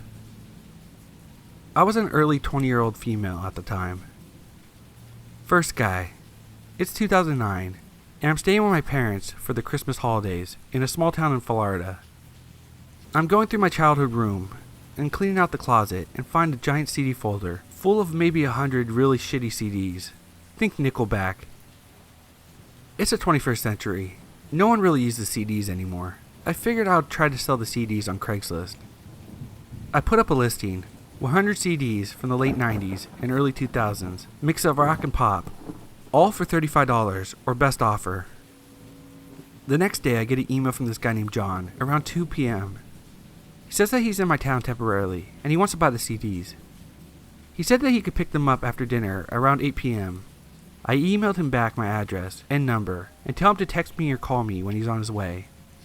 8 p.m. comes and goes, and I figure I had been stood up, which happens often on Craigslist. No big deal. My dad works for a liquor distribution company and would often do demonstration nights at restaurants and bars, and would come home after bar closing time. This night, he gets home around 3 a.m. I'm in college and a total night owl, so I'm still up probably eating junk food and surfing the web or watching horror flicks. I hear a car pull up, look out my window to see him sitting in his car eating food. He often stops at Taco Bell on his way home and eats in his car, so my mom doesn't know he's cheating on his diet. Maybe 10 minutes later, my dad comes in and shouts my name. "There's someone here to see you. Can you please tell me why there's a strange man showing up at our house at 3 a.m.? Huh? I go downstairs, and my dad says someone pulled up into our driveway and asked for me by name. I walk outside with my dad, and this guy, maybe in his mid-30s, gets out of his car. He says he's the Craigslist guy who wants to buy the CDs. My dad ends up going back in the house, and I tell the guy it's really late just to be stopping by, especially without texting first. However, since I'm awake, I go grab the CDs. He proceeds to drone on and on about why he's buying the CDs. He says he's engaged to a woman he loves very much, and he wants to make her happy. He said that last week someone broke into her car and stole all of her CDs. She was really upset, and he wanted to make it up to her. He looked on Craigslist and found my listing, and was really excited because I had a bunch of CDs she used to have. The weird thing is, I didn't list any of the artists or bands because I was too lazy, but I didn't think much of that at the time. Anyway, he said he was getting it for her as a Christmas surprise. He said he was staying with his future in-laws somewhere nearby, and they had a family barbecue that ran really late, which is why he never made it by 8 p.m. By this time, I've lost interest and say something along the lines of, "That's sweet. Next time, you should probably call or text the Craigslister instead of just showing up." I hand him the CDs, he hands me cash, and I go back inside. 3 days later, I start getting texts from an unknown number. "Hey, I don't know my way around this town. Care to be my tour guide? I could really use a massage. Where can I get a massage in this town? You're Asian. Do you do a massage? Would you take $40 for a 1-hour massage? Happy ending?" I finally responded back with, "Who the fuck is this?" I received a response in a matter of seconds. Oh, sorry. I bought the CDs from you the other day. Do you squirt?" I didn't respond, obviously. I showed my friends that night, and we all laughed it off. Then the next day, I get more texts. "I still have your address. I'm at the Bank of America near your neighborhood. I just got the $40, babe. Only 3 minutes away. Are you home? You fucking bitch. Stop ignoring me. I'm almost there." I immediately ran downstairs to tell my mom and dad. It was nighttime, so we shut off all the lights outside and inside the house. My mom, little brother, and I went up to my parents' room in the back of the house. My dad hid behind the curtains of the front window bay with a shovel in his hand. A few minutes later, I heard him run down the front hallway, flinging the front door open and running outside. We heard some faint shouting, so we walked out of the bedroom. By that time, my dad came back in with his shovel, his face red and his hair all disheveled. Apparently, the guy came driving down our street really slowly. My dad recognized the car and went running outside with the shovel, yelling obscenities at the guy. The guy peeled off and never came back again, or texted me again. The second guy. I was moving from Florida to DC, and was going to load up my car with as much stuff as I could fit. However, I lived on the 3rd floor, and also had a bit of a walk to my assigned parking spot, so I figured I could use some help. I posted an ad on Craigslist gigs. I said I was looking for someone to help me load some heavy items like TV, desk, etc. into my car. Less than an hour's worth of work, and I would pay $45 or whatever. I gave the very first responder my number and address, and he shows up. He's probably 5'8" and about 350 pounds of pure fat. The sweat and smell coming off this guy in the Florida heat was pretty nauseating, but I didn't care as long as he did the job right. While he was carting heavy stuff, I was loading lighter things. Whenever I would go upstairs and grab another load, he would hurry right behind me so he could walk up the stairs behind me. I had the door propped open, so he didn't have to worry about needing me to unlock it for him to go in or anything like that. When he'd follow me up the stairs, he made a weird grunting noise like, but I assume it was just because he was out of shape. Eventually, everything was loaded properly and safe, except for some sweat smears on my stuff. I pay him, and he drives off. I go back into my place and finish loading and cleaning. About 45 minutes later, I go to put another load in the car, and see that his truck is back, parked across the street from mine. He's sitting in the driver's seat, looking at me. When he sees me notice him, he looks away. I walk over to his window and knock. He rolls it down, and I ask him if he needs help or if he was lost. I was really confused as to why he came back, and I knew he didn't live anywhere near me. He didn't say anything, he just rolled his window back up and drove off. Okay, whatever. Of course, 5 minutes later, my phone starts blowing up. I didn't recognize the number, so I didn't answer the calls. Then the texts start rolling in. I bet you taste salty and sweet. Who is this? Your pussy. What are you up to tonight? I can come back over. I get a sinking feeling that it's a Craigslist guy. He never called me about the job, so I never got his number, so I really didn't know who the number was. I like your pink panties. Then I realized he was looking at my dress when I was walking up the stairs. I immediately felt like a total idiot for wearing a dress that day.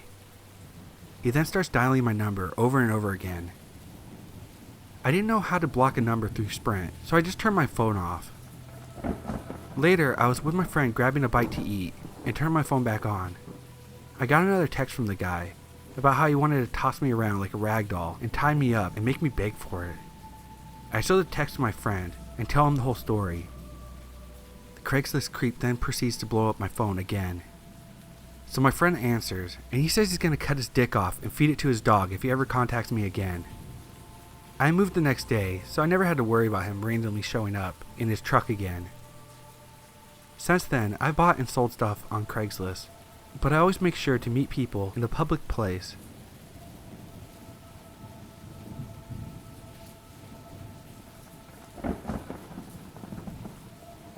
This happened last year, around this season. While I was broke and struggling to make ends meet, I just moved out and didn't want to resort to going back to my parents. Anyways, I was desperate and looking on Craigslist for caregiver/housekeeping gigs, just to make quick cash while I was looking for a full-time position. After responding to several, I got a bite back from a man who had advertised as a disabled man who needed help with his morning and evening routines, since he had a bad back. As a past caregiver, I thought nothing of his request to help bathing and dressing him, since I knew it could be difficult for some. After chatting on the phone and coming to the conclusion that he was a nice and normal guy, I proceeded to head over to his townhouse late one night to help him with his night routine. He lived a bit out of the way for me, but I was desperate and didn't mind. He even said I could spend the night since he needed me in the morning anyway. Once I got there, he was a decent looking man in his late 30s or early 40s with a cane. He paid me $200 up front for the expected nighttime and morning routine. He explained that he was ex-military and had back surgery recently. Things started to get weird once he offered me some wine, and mentioned how cute he thought I was. I should have seen this as a big red flag. But, again, I was super poor, and I didn't want to cheat him, so I gave him the benefit of the doubt. He led me to his bedroom, where he got undressed for his evening shower. I was horrified, since I saw he already had a giant erection, and he wanted me to lather him up. He asked if I wanted to take my clothes off, and I declined, and he responded respectfully. However, he did touch my butt when I bent over to pick up something for him. I should have ran out right there, but I was kind of waiting for the right moment. After quickly giving him the most unsexy shower, in the most platonic way I could, he got out and said he was heading for bed, but he didn't want to wear any clothes. The guest room where I stayed was right next to his, and though I was tired, I was still pretty on edge. My gut instinct was telling me to get the hell out of there. The issue was, we were on a third-story townhouse, and we were on the top floor, and he installed baby gates on each floor so that his cat wouldn't run away. Also, he had turned off all the lights in the lower floors, and it was pitch black. In order for me to get out, I'd have to pass his room. I quietly arranged my stuff in my purse while I heard his TV blaring. To my horror, I saw him walking swiftly to his bathroom without his cane. I realized then he wasn't as disabled as he told me, since he previously put on an act as if he couldn't walk without it. He was also still hard, and was holding a giant bottle of lotion with him. As quickly and quietly as I could, I fled and ran like hell out of the room while he was in the bathroom. I jumped like an Olympic sprinter over the cat gates down the stairs. I threw open the front door and ran to my car. I heard his house alarm go off. I got into my car as fast as lightning, heart beating like crazy. I immediately got phone calls from his number, and every car that trailed me had me terrified until I got out of there. Finally, after a 2-hour drive, I was back at my place and grateful I was out of there. Who knows what would have happened if I stayed overnight, but I definitely did not want to stay to find out.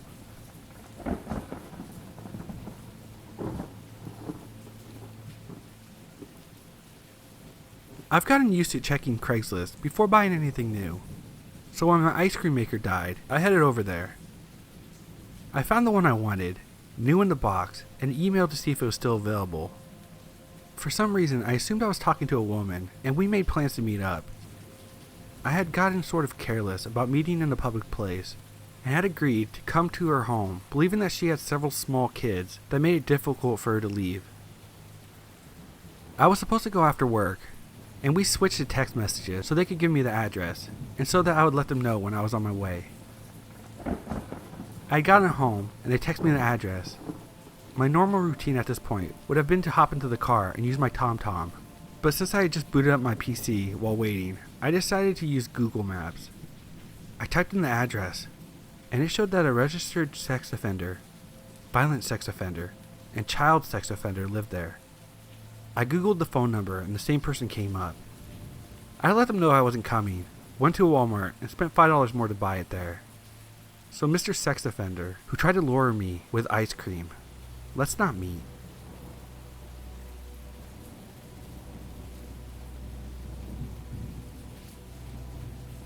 My roommate V was always at her boyfriend's place, so I was living essentially alone in a 2-bedroom apartment with my friend, Esme, who was crashing with me while she was looking for her own place.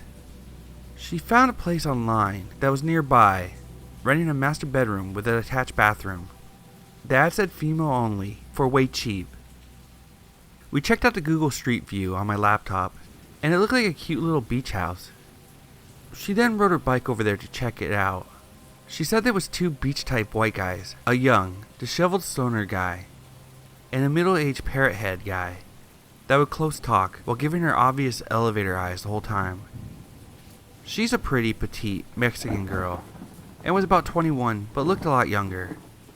And the older guy kept saying that she was just what they were looking for, kinda slowly, in what she described as a uber creepy voice. The younger guy just stared and followed them around. She thought it was odd that they each slept in the tiny guest rooms and were renting out the master bedroom, but decided to take a look at it anyway. She said it was a really nice room, with a big heavy wooden 4-post bed in the middle of the room that looked like it belonged in a castle, and the bathroom had a huge shower with multiple shower heads on the walls. like it was built for a bunch of people to shower at once. She didn't really like being back in the bedroom with the two guys looming over her, so she said it was kind of stuffy, and she wanted to make sure that her unlocked bike was still in the front yard. She all but ran to the front yard, and once she was outside with bystanders, she felt much better. So she's standing in the front yard with the older guy, and he's explaining that she can move in right away, but the bed has to stay exactly where it is. It comes to the room and is bolted to the floor, so it can't be moved. They have special sheets for it and everything, and she can bring her stuff, but she can never move the bed. Also, she can have friends over, but only if they're young women, no men, and they can have sleepovers, but also need to sleep in the bed. They explain that the hardwood floors are just too uncomfortable, and the couches in the living room are suede, so no one can sleep on them. All these reasons why the big pile of girls need to sleep in one bed. She is completely creeped out by the guy, and texts me to come over. I ride my bike over, and as I'm pulling up, she's leaving. We start to ride off, and a little ways away, we hear him yell out, "It's mandatory, but we will have a blast." She kind of shudders, and I ask her what's up. She says she'll tell me over drinks, and we ride to the nearest beach bar. She explains about the room, the bed, the guys, and then tells me part of the deal is a mandatory skiing trip to Lake Tahoe in Northern California each year. She can invite girls on the trip that have been to the house before if the guys think that they're cool enough. It's free for her and her girlfriends, but mandatory that she goes with the guys, as their official woman. There would be other men there, but they all brought their own women. He said it like women would be assigned to them or something. So our minds started racing, and we convinced ourselves that the bedroom and the trip were some elaborate webcam situation or something. Needless to say, she never moved in, or took them up on their free ski weekend offer. Fee ended up moving in with her boyfriend, and Esme moved in with me for a couple of years. She was an awesome roommate.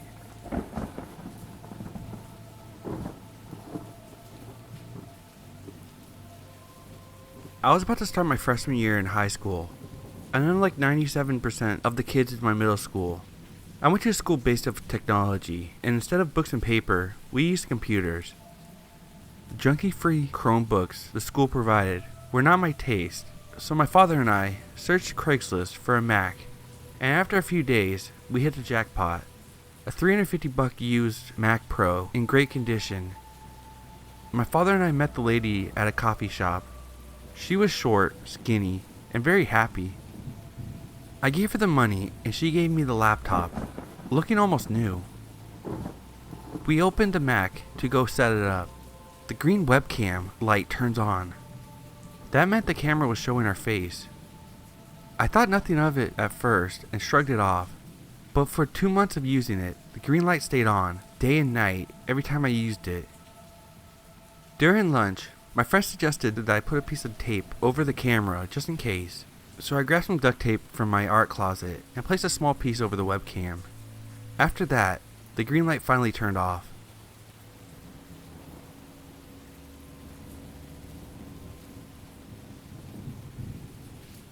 This next story is from a podcaster, Freak Nation. I put their link in the description, next to their story link. My wife and I were looking for a used car on Craigslist and found one that we were really interested in.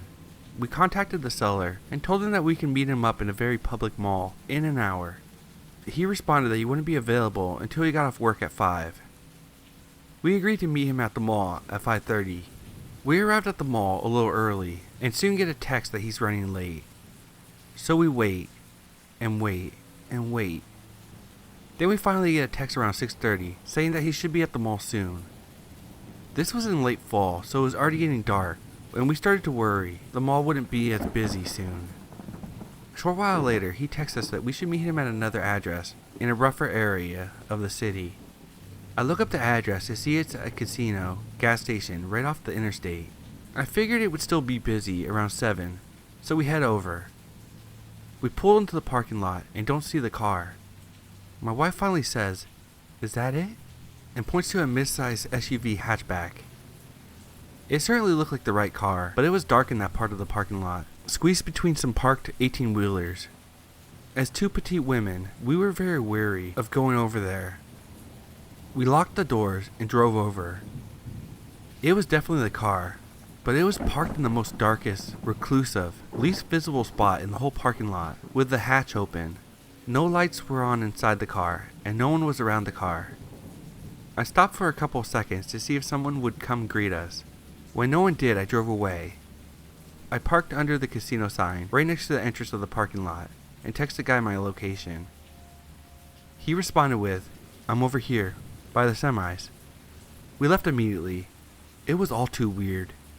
So creepy Craigslist guy, let's not meet.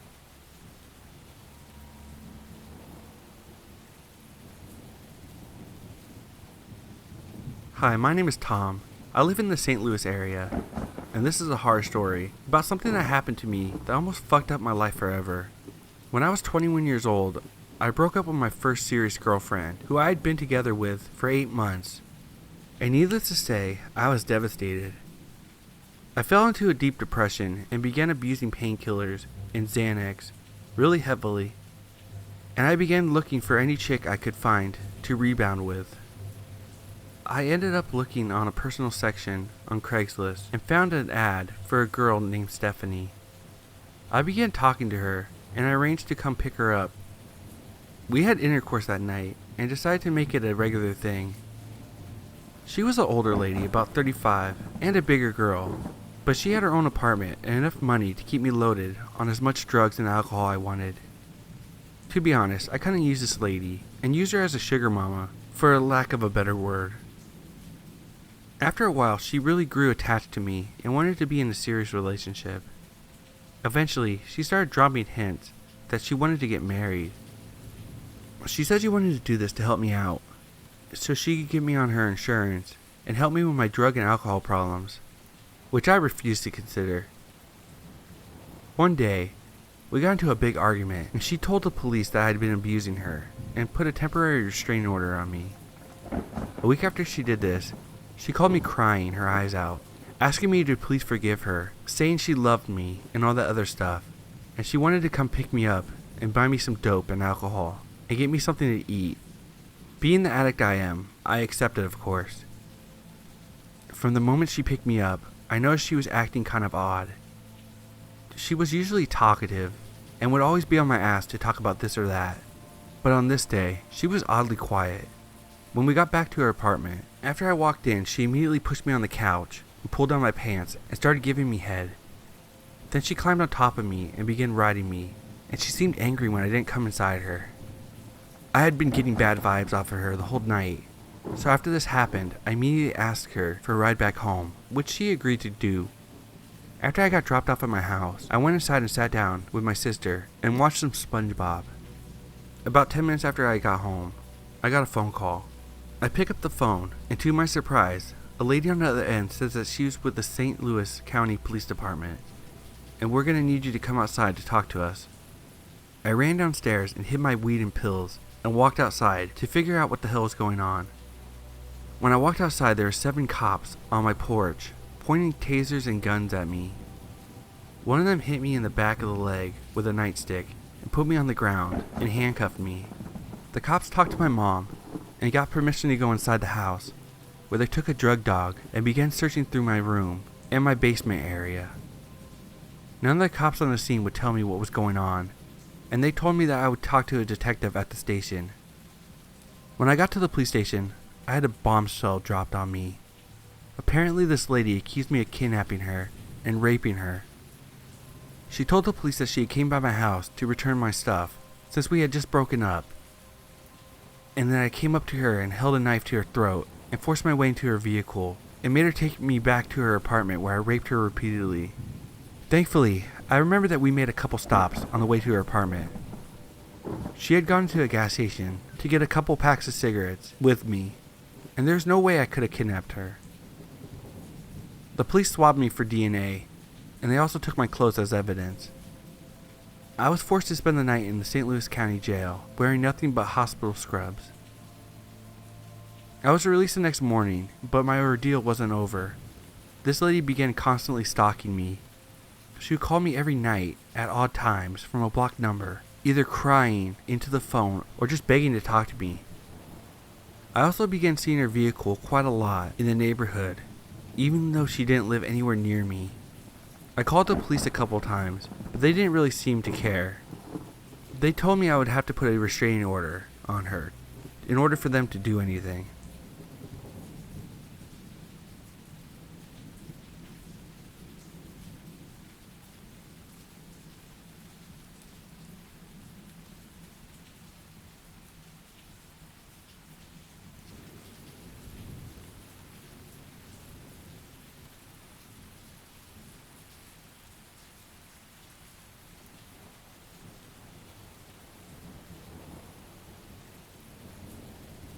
I like to think I have pretty decent instincts now when it comes to knowing who has bad intentions, but I wasn't always cautious and observant as I am now.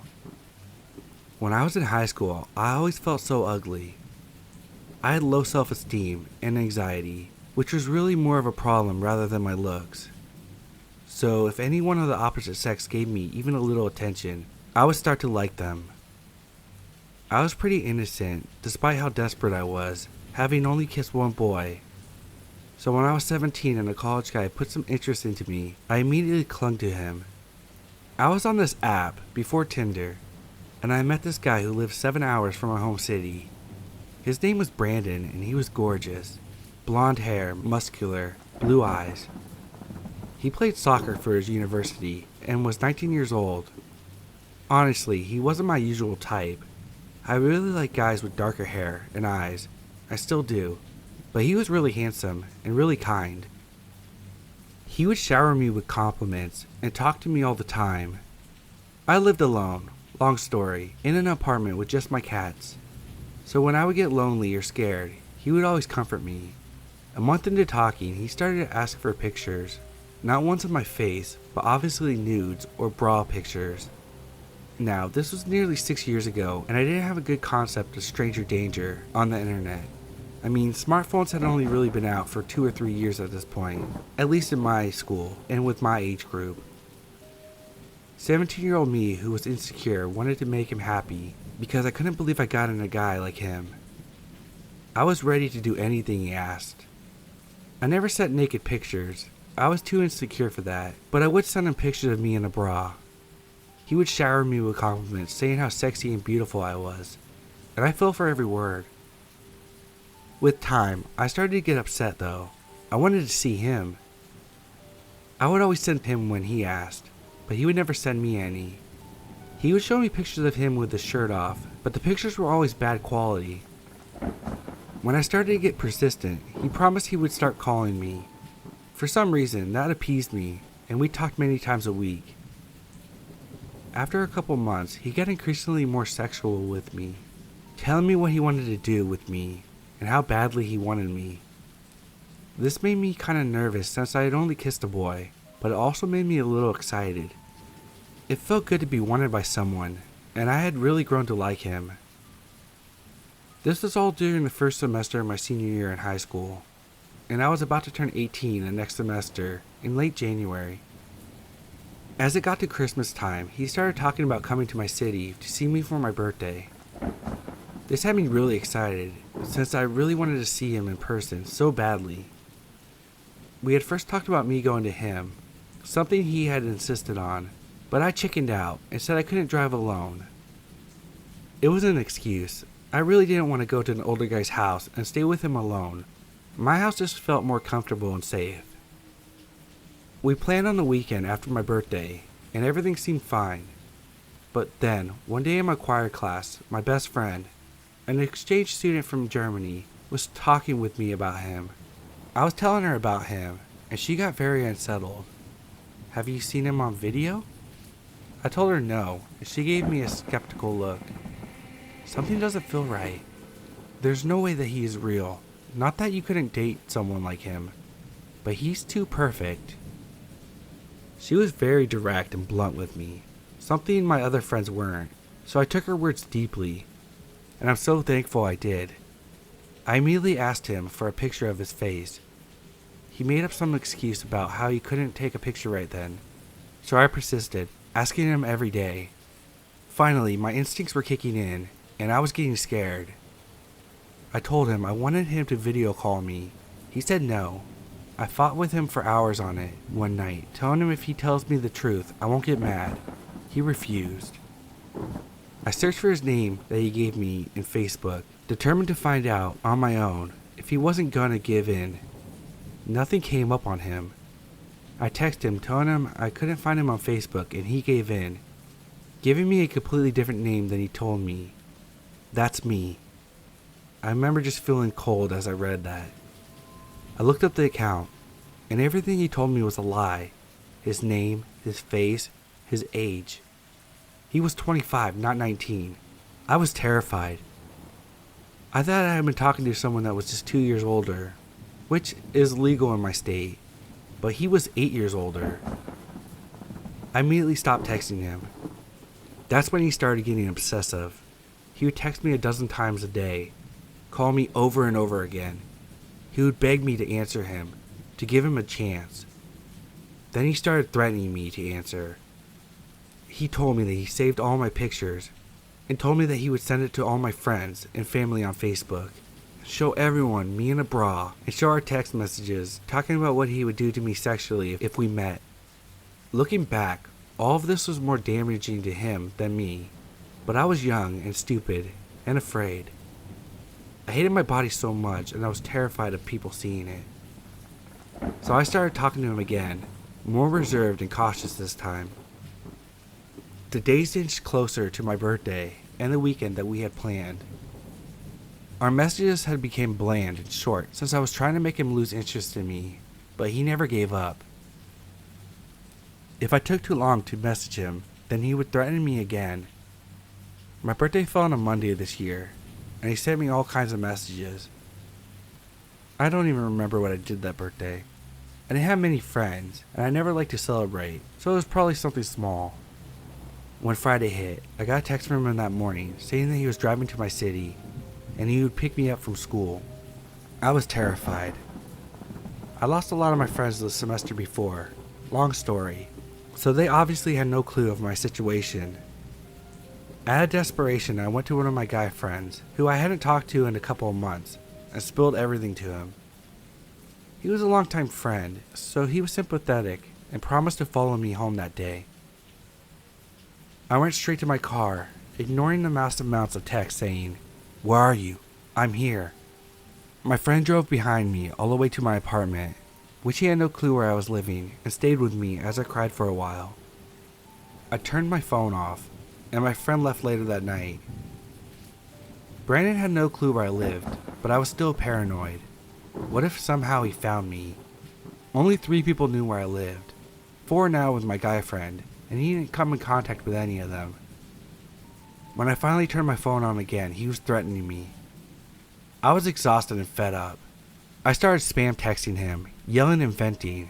I told him how stressed he made me, and how what he was doing was wrong. I told him to send the pictures, and I didn't care anymore. Then I started attacking his character, telling him that no one can love him if he hides who he is, and threatens people, and treats people like shit when they catch him in a lie. Thankfully for me, he had enough care for me to take my words to heart. He apologized and told me he deleted all the pictures. He swore to leave me alone as long as we still talked to each other once in a while, as friends. I agreed, even though I knew I was lying. I talked to him for a month, short responses, till he finally gave up. Even now at 22, I still see his name appear sometimes. I blocked his number and deleted him on everything, but his name still shows up on my Instagram or Snapchat when he's trying to re-add me.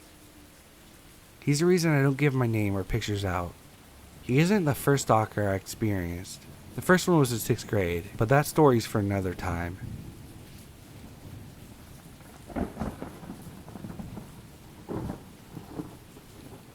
First off, this story happened almost 10 years ago.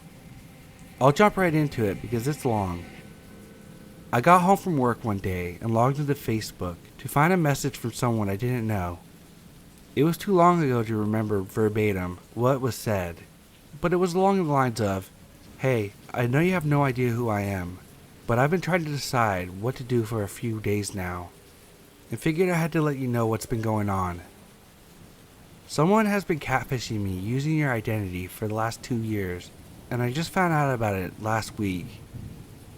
The sender of the email was clearly shaken up, and understandably was experiencing a mix of emotions. According to her, she had met this imposter online a little over 2 years prior to her writing this, and that they had been engaged in a pretty intimate, long-distance relationship for a majority of the time. The imposter created a Facebook and over time reposted almost all of my photos with their own captions to them, including the good amount of the art that I've drawn, that they took credit for too. They created fake profiles of a good amount of my close family and friends, so they could comment on the photos of themselves to make the profile seem more legit.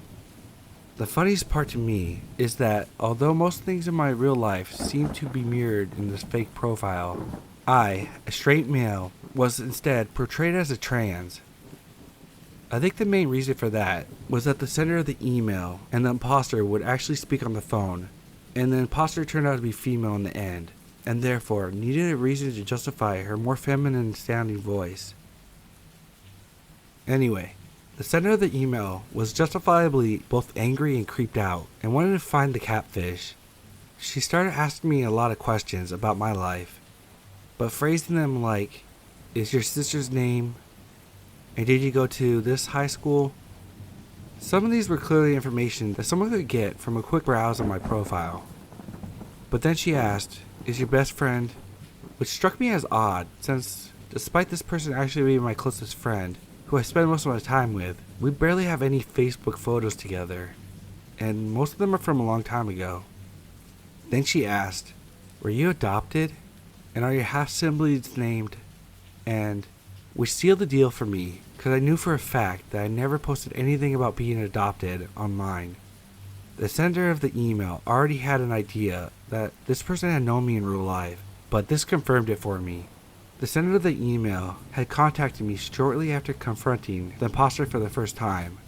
I guess after 2 years, they finally became suspicious of the fact that the imposter wouldn't show their face. I have no idea how it took so long for them to figure out they were being played, but I'm glad they finally decided to give the ultimatum of show your face or I'm cutting you off. I'm pretty sure this is the point where the imposter admitted to being a catfish, and that she'd been using the identity of someone she had a crush on in high school before hanging up. I was given the URL so I could go through the profile myself, which was still up for a few days after, before it all got removed. It was definitely really bizarre. The imposter had posted more than I ever had on Facebook, and generally seemed like they lived a pretty involved double life online, as me. Almost everyone I posted photos with on my real profile would then have their own fake profiles created that had enough content to be generally convincing so they could be tagged in and would validate these new photos. Some of these profiles seemed to have gone on and made their own real friends as well, and I wondered if any of those were used to facilitate even more online dating deception. Either way, the amount of time this person had taken fabricating their alter ego's online presence was pretty shocking. The whole time I'd been crawling down his Facebook rabbit hole, the sender of the email was looking through my real profile. After a while, she sent me a message saying, "Did you take these photographs?" and showed me what I remembered as a black and white photos of a barn or something. I hadn't, which was weird since everything else on the fake profile originated with me, and she noticed the discrepancy. We both tried to reverse image searching with no luck. Then, either through a stroke of genius or somewhat suspiciously, I couldn't tell, she thought to flip the fake number imposter had written into her Facebook profile around in reverse, and a Google search came with a headline that belonged to the home address of a girl that I had gone to school with. Real me was Facebook friends with the imposter's real profile, so we both went snooping around and found the photo she had claimed I'd taken, which pretty much confirmed to me that this was the imposter. I'm pretty sure there was more indicators to the sender as well, but I can't remember. I thought about messaging her for a while, but decided that probably wouldn't lead to anything good. At this time, my thoughts were definitely, let's not meet. I talked a few more times with the sender, just to try to decompress a bit, but honestly, just wanted to distance myself from the situation, and also had my suspicions of the sender as well. I figured maybe it was the imposter's last-ditch effort to try to talk to me.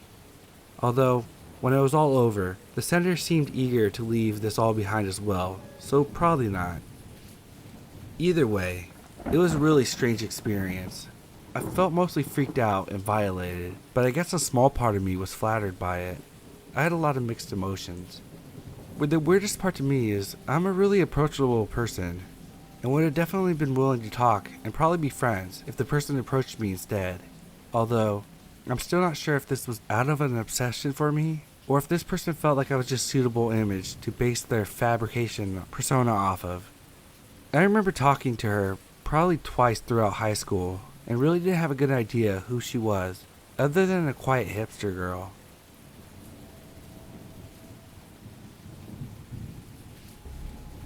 I wasn't really actively looking, but would pop on OkCupid every few weeks or so to see if anything interesting was in my inbox. Being female, I had a very active inbox. I noticed an email from an interesting, fairly local guy.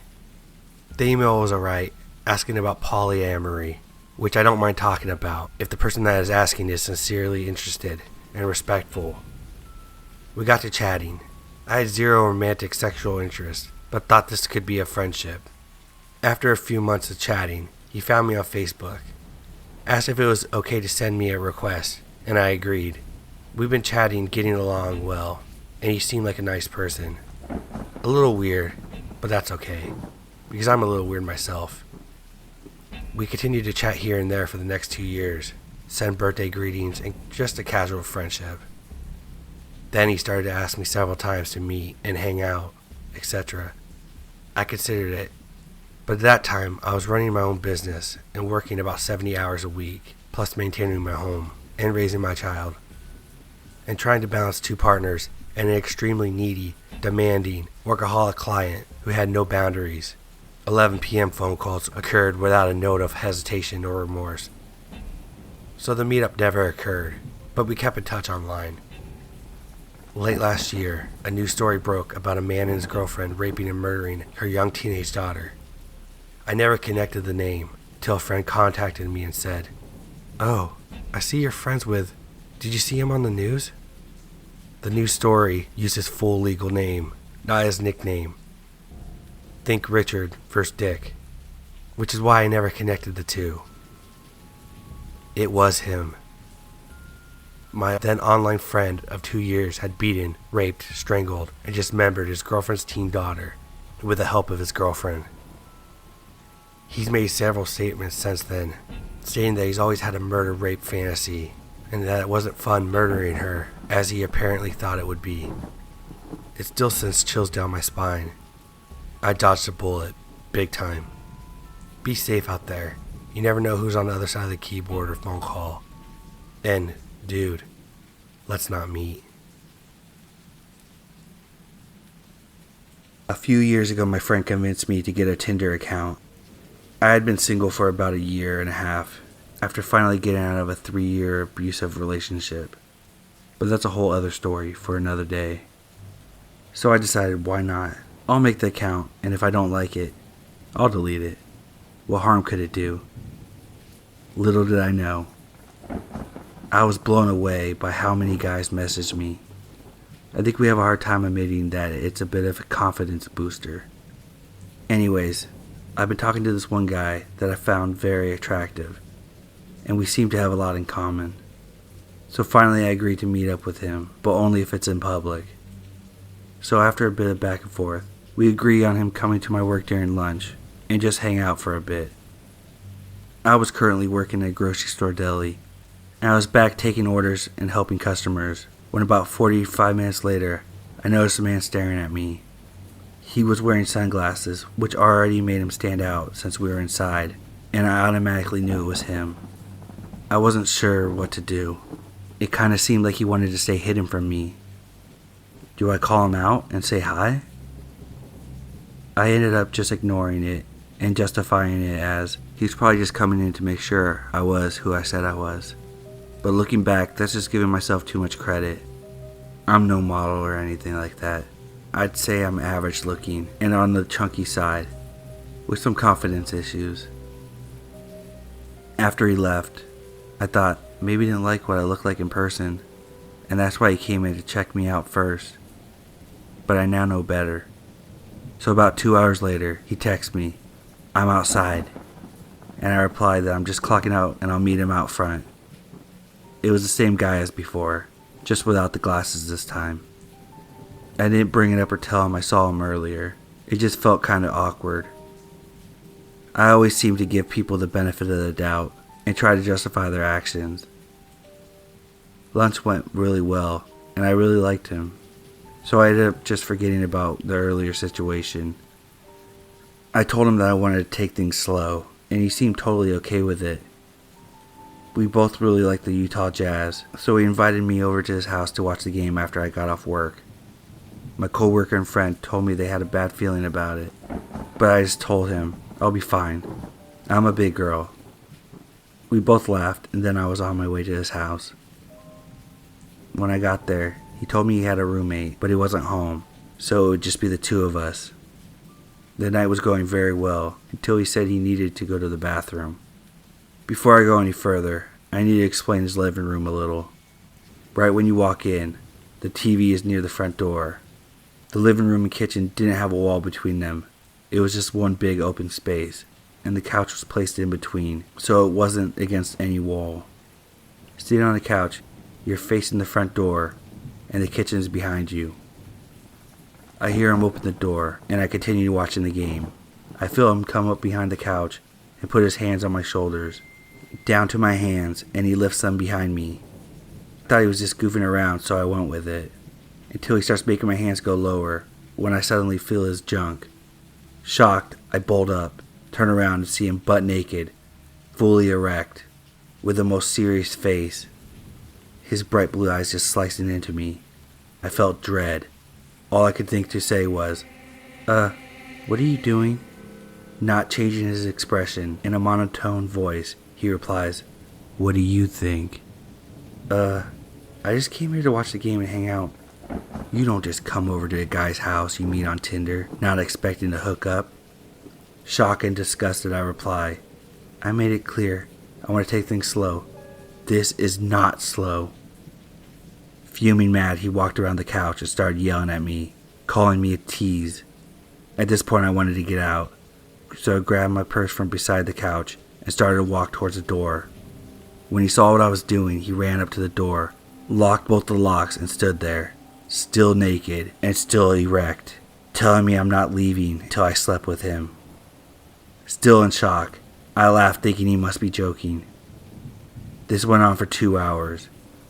I would go to the door and he would push me away or grab the doorknob, telling me no. I am now in survival mode, racking my brain on what I should do. My phone is dead and I don't know the area. It's been 2 hours and he's still not letting me go. I honestly felt like he was going to hurt me if I didn't do what he said. So finally I told him, "Okay, but only if you let me go to the bathroom and freshen up." He had me go to his bathroom in his bedroom and said he was going to make us dinner and drinks, acting like nothing happened, like he just didn't spend 2 hours yelling at me, holding me against my will until I would sleep with him. I just sat in there trying to get my phone to turn on, but knowing it was fully dead and I had no way to contact anyone for help. But that's when I remembered. When he was showing me his apartment, he showed me the balcony they shared with the neighbors. I put my ear up next to the bathroom door. I could still hear him in the kitchen. I opened the bathroom door slowly, praying he doesn't walk in or hear me coming out. I slowly tiptoe across his bedroom to the patio when I hear him yell, "Are you kidding me?" I felt my heart sink into my stomach. At this point, I knew I was caught. I slowly look up and I could see him through the crack of the door, walking to the kitchen sink with his finger in his mouth. He cut his finger. I got a boost of confidence and slowly opened his balcony door. Thank God it wasn't loud, but the confidence didn't last very long. I started thinking, what if he knows his neighbors and they don't help me? What if they're not home? What if I catch his attention and he pulls me back inside and God knows what happens to me? I took a deep breath and knocked on their patio glass door. It felt like forever, and I finally heard someone walk up to the door. She looked through the glass, very confused, but once she saw my face swollen from crying and distress, she opened the door.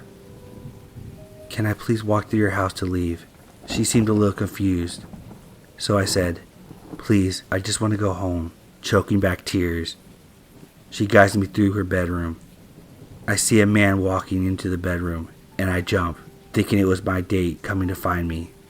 But as I look up, it's a 40-something-year-old man, looking at me confused. Then the woman.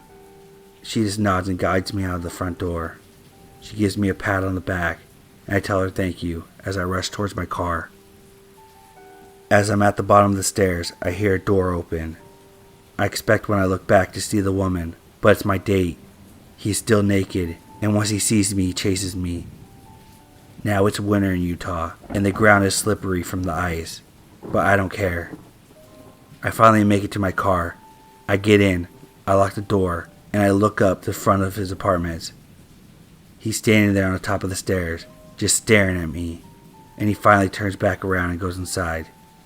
I guess it was too cold for him to chase me all the way to my car. I hit the gas and get as far away as possible. I don't want to go home, so I drive to my parents'. I knock on my mom's bedroom window because it's about midnight now. I tell her everything and spend the night there. I ended up not calling the cops. I just didn't want to deal with it, which I regret to this day, because I don't want it to happen to another girl. But it's been so long and I don't want to go through it all, just for them to tell me it's not enough evidence. I know I made a lot of mistakes that night, but I am a completely changed person now, and that's why I'll never use a dating site again. I was 21, recently became a police officer, so my friends suggested Tinder. As a 21-year-old and a new cop, I had the "I'm invincible and I can take on anyone" mentality.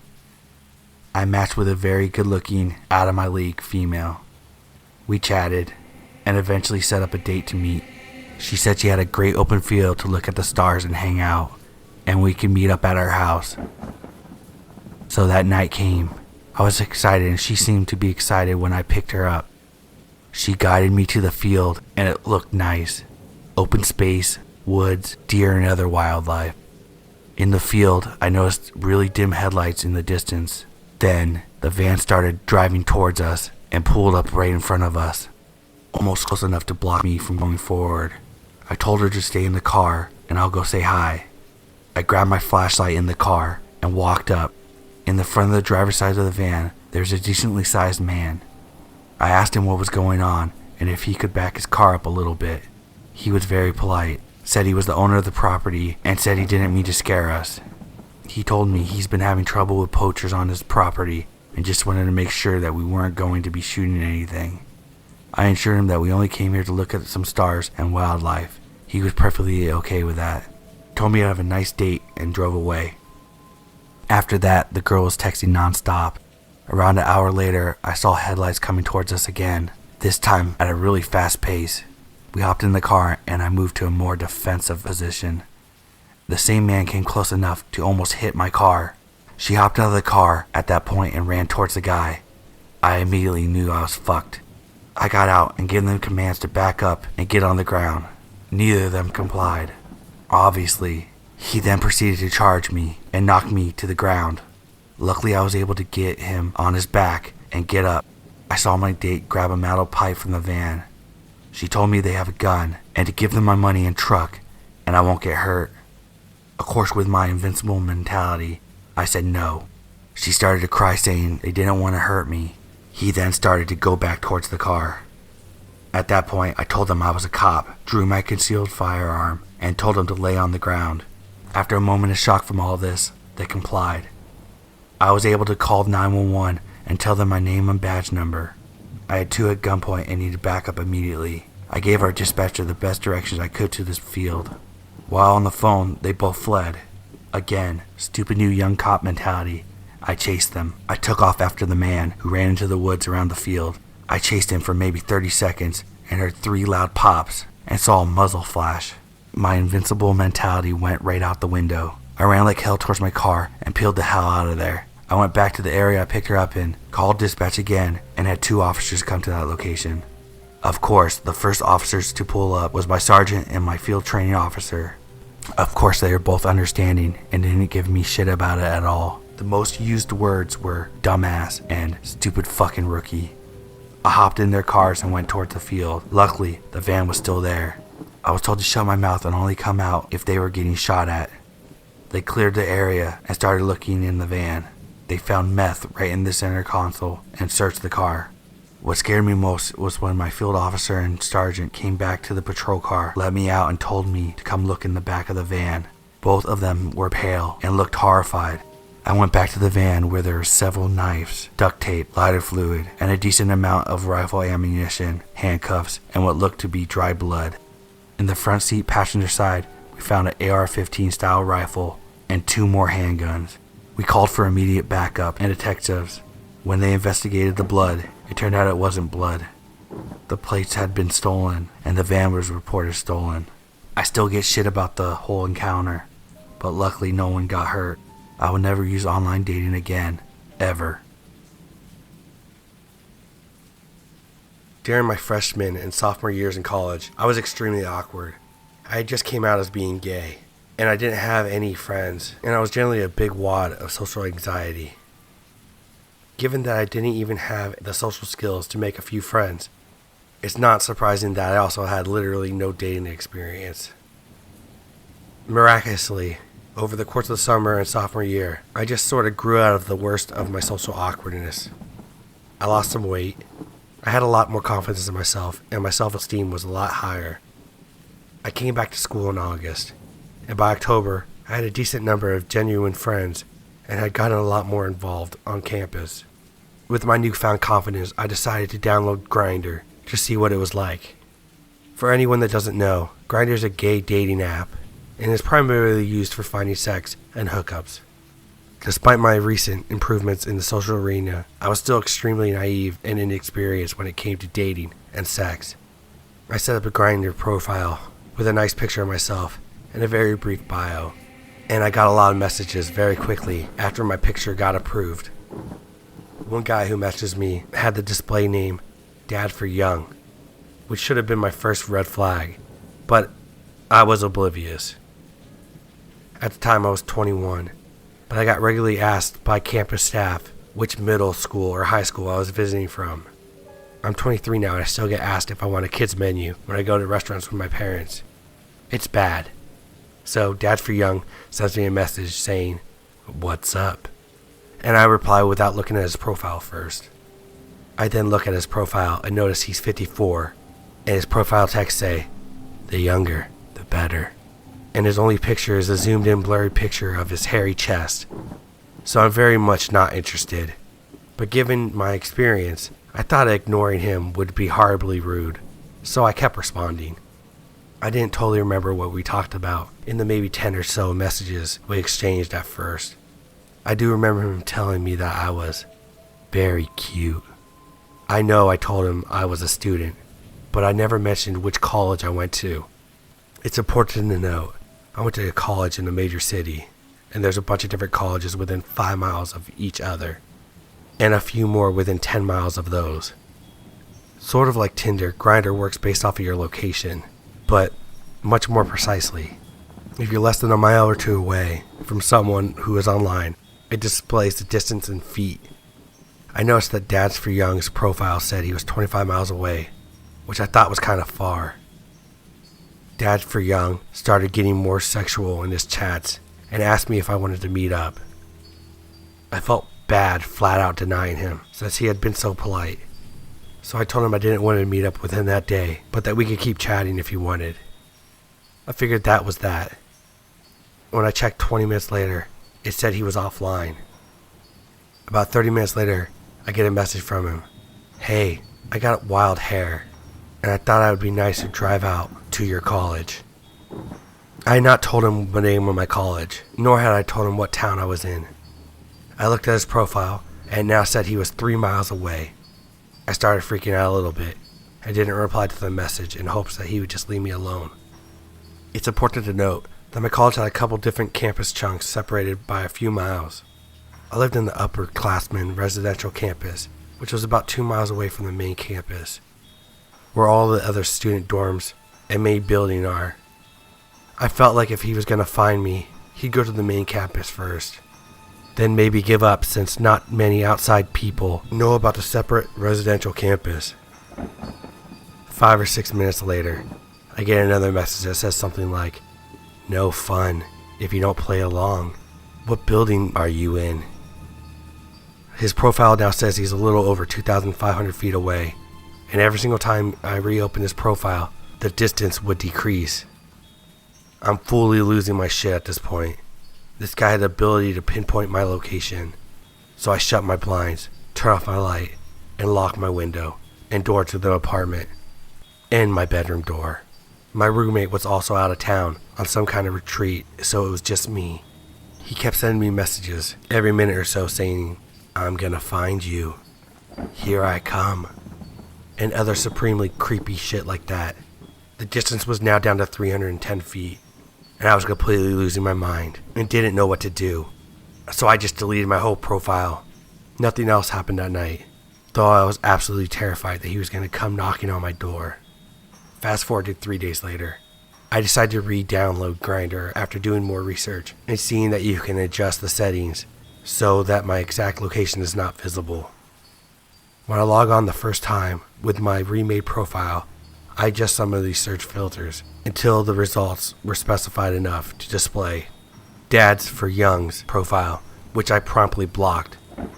Later that evening, I get a message from someone with the display name, "We'll find you," with the same gross profile picture as Dads for Young, and my stomach sinks. He sends me a flurry of messages. "You fucked up. Almost got the police called on me because of you. Couldn't find you, so I had to go to other dorms to find someone else. Said I was outside his dorm and told me to leave, and he'd call the cops. I'm coming for that sweet virgin asshole." I freaked out, blocked him again, deleted my profile again, then deleted Grindr. I refused to download it or any other dating apps for about a year after that, at which point I worked up enough courage to try it again. I have not heard from this nutjob since. Thank God. So terrifying old man with a fetish of young, inexperienced boys. Please, let's never ever meet.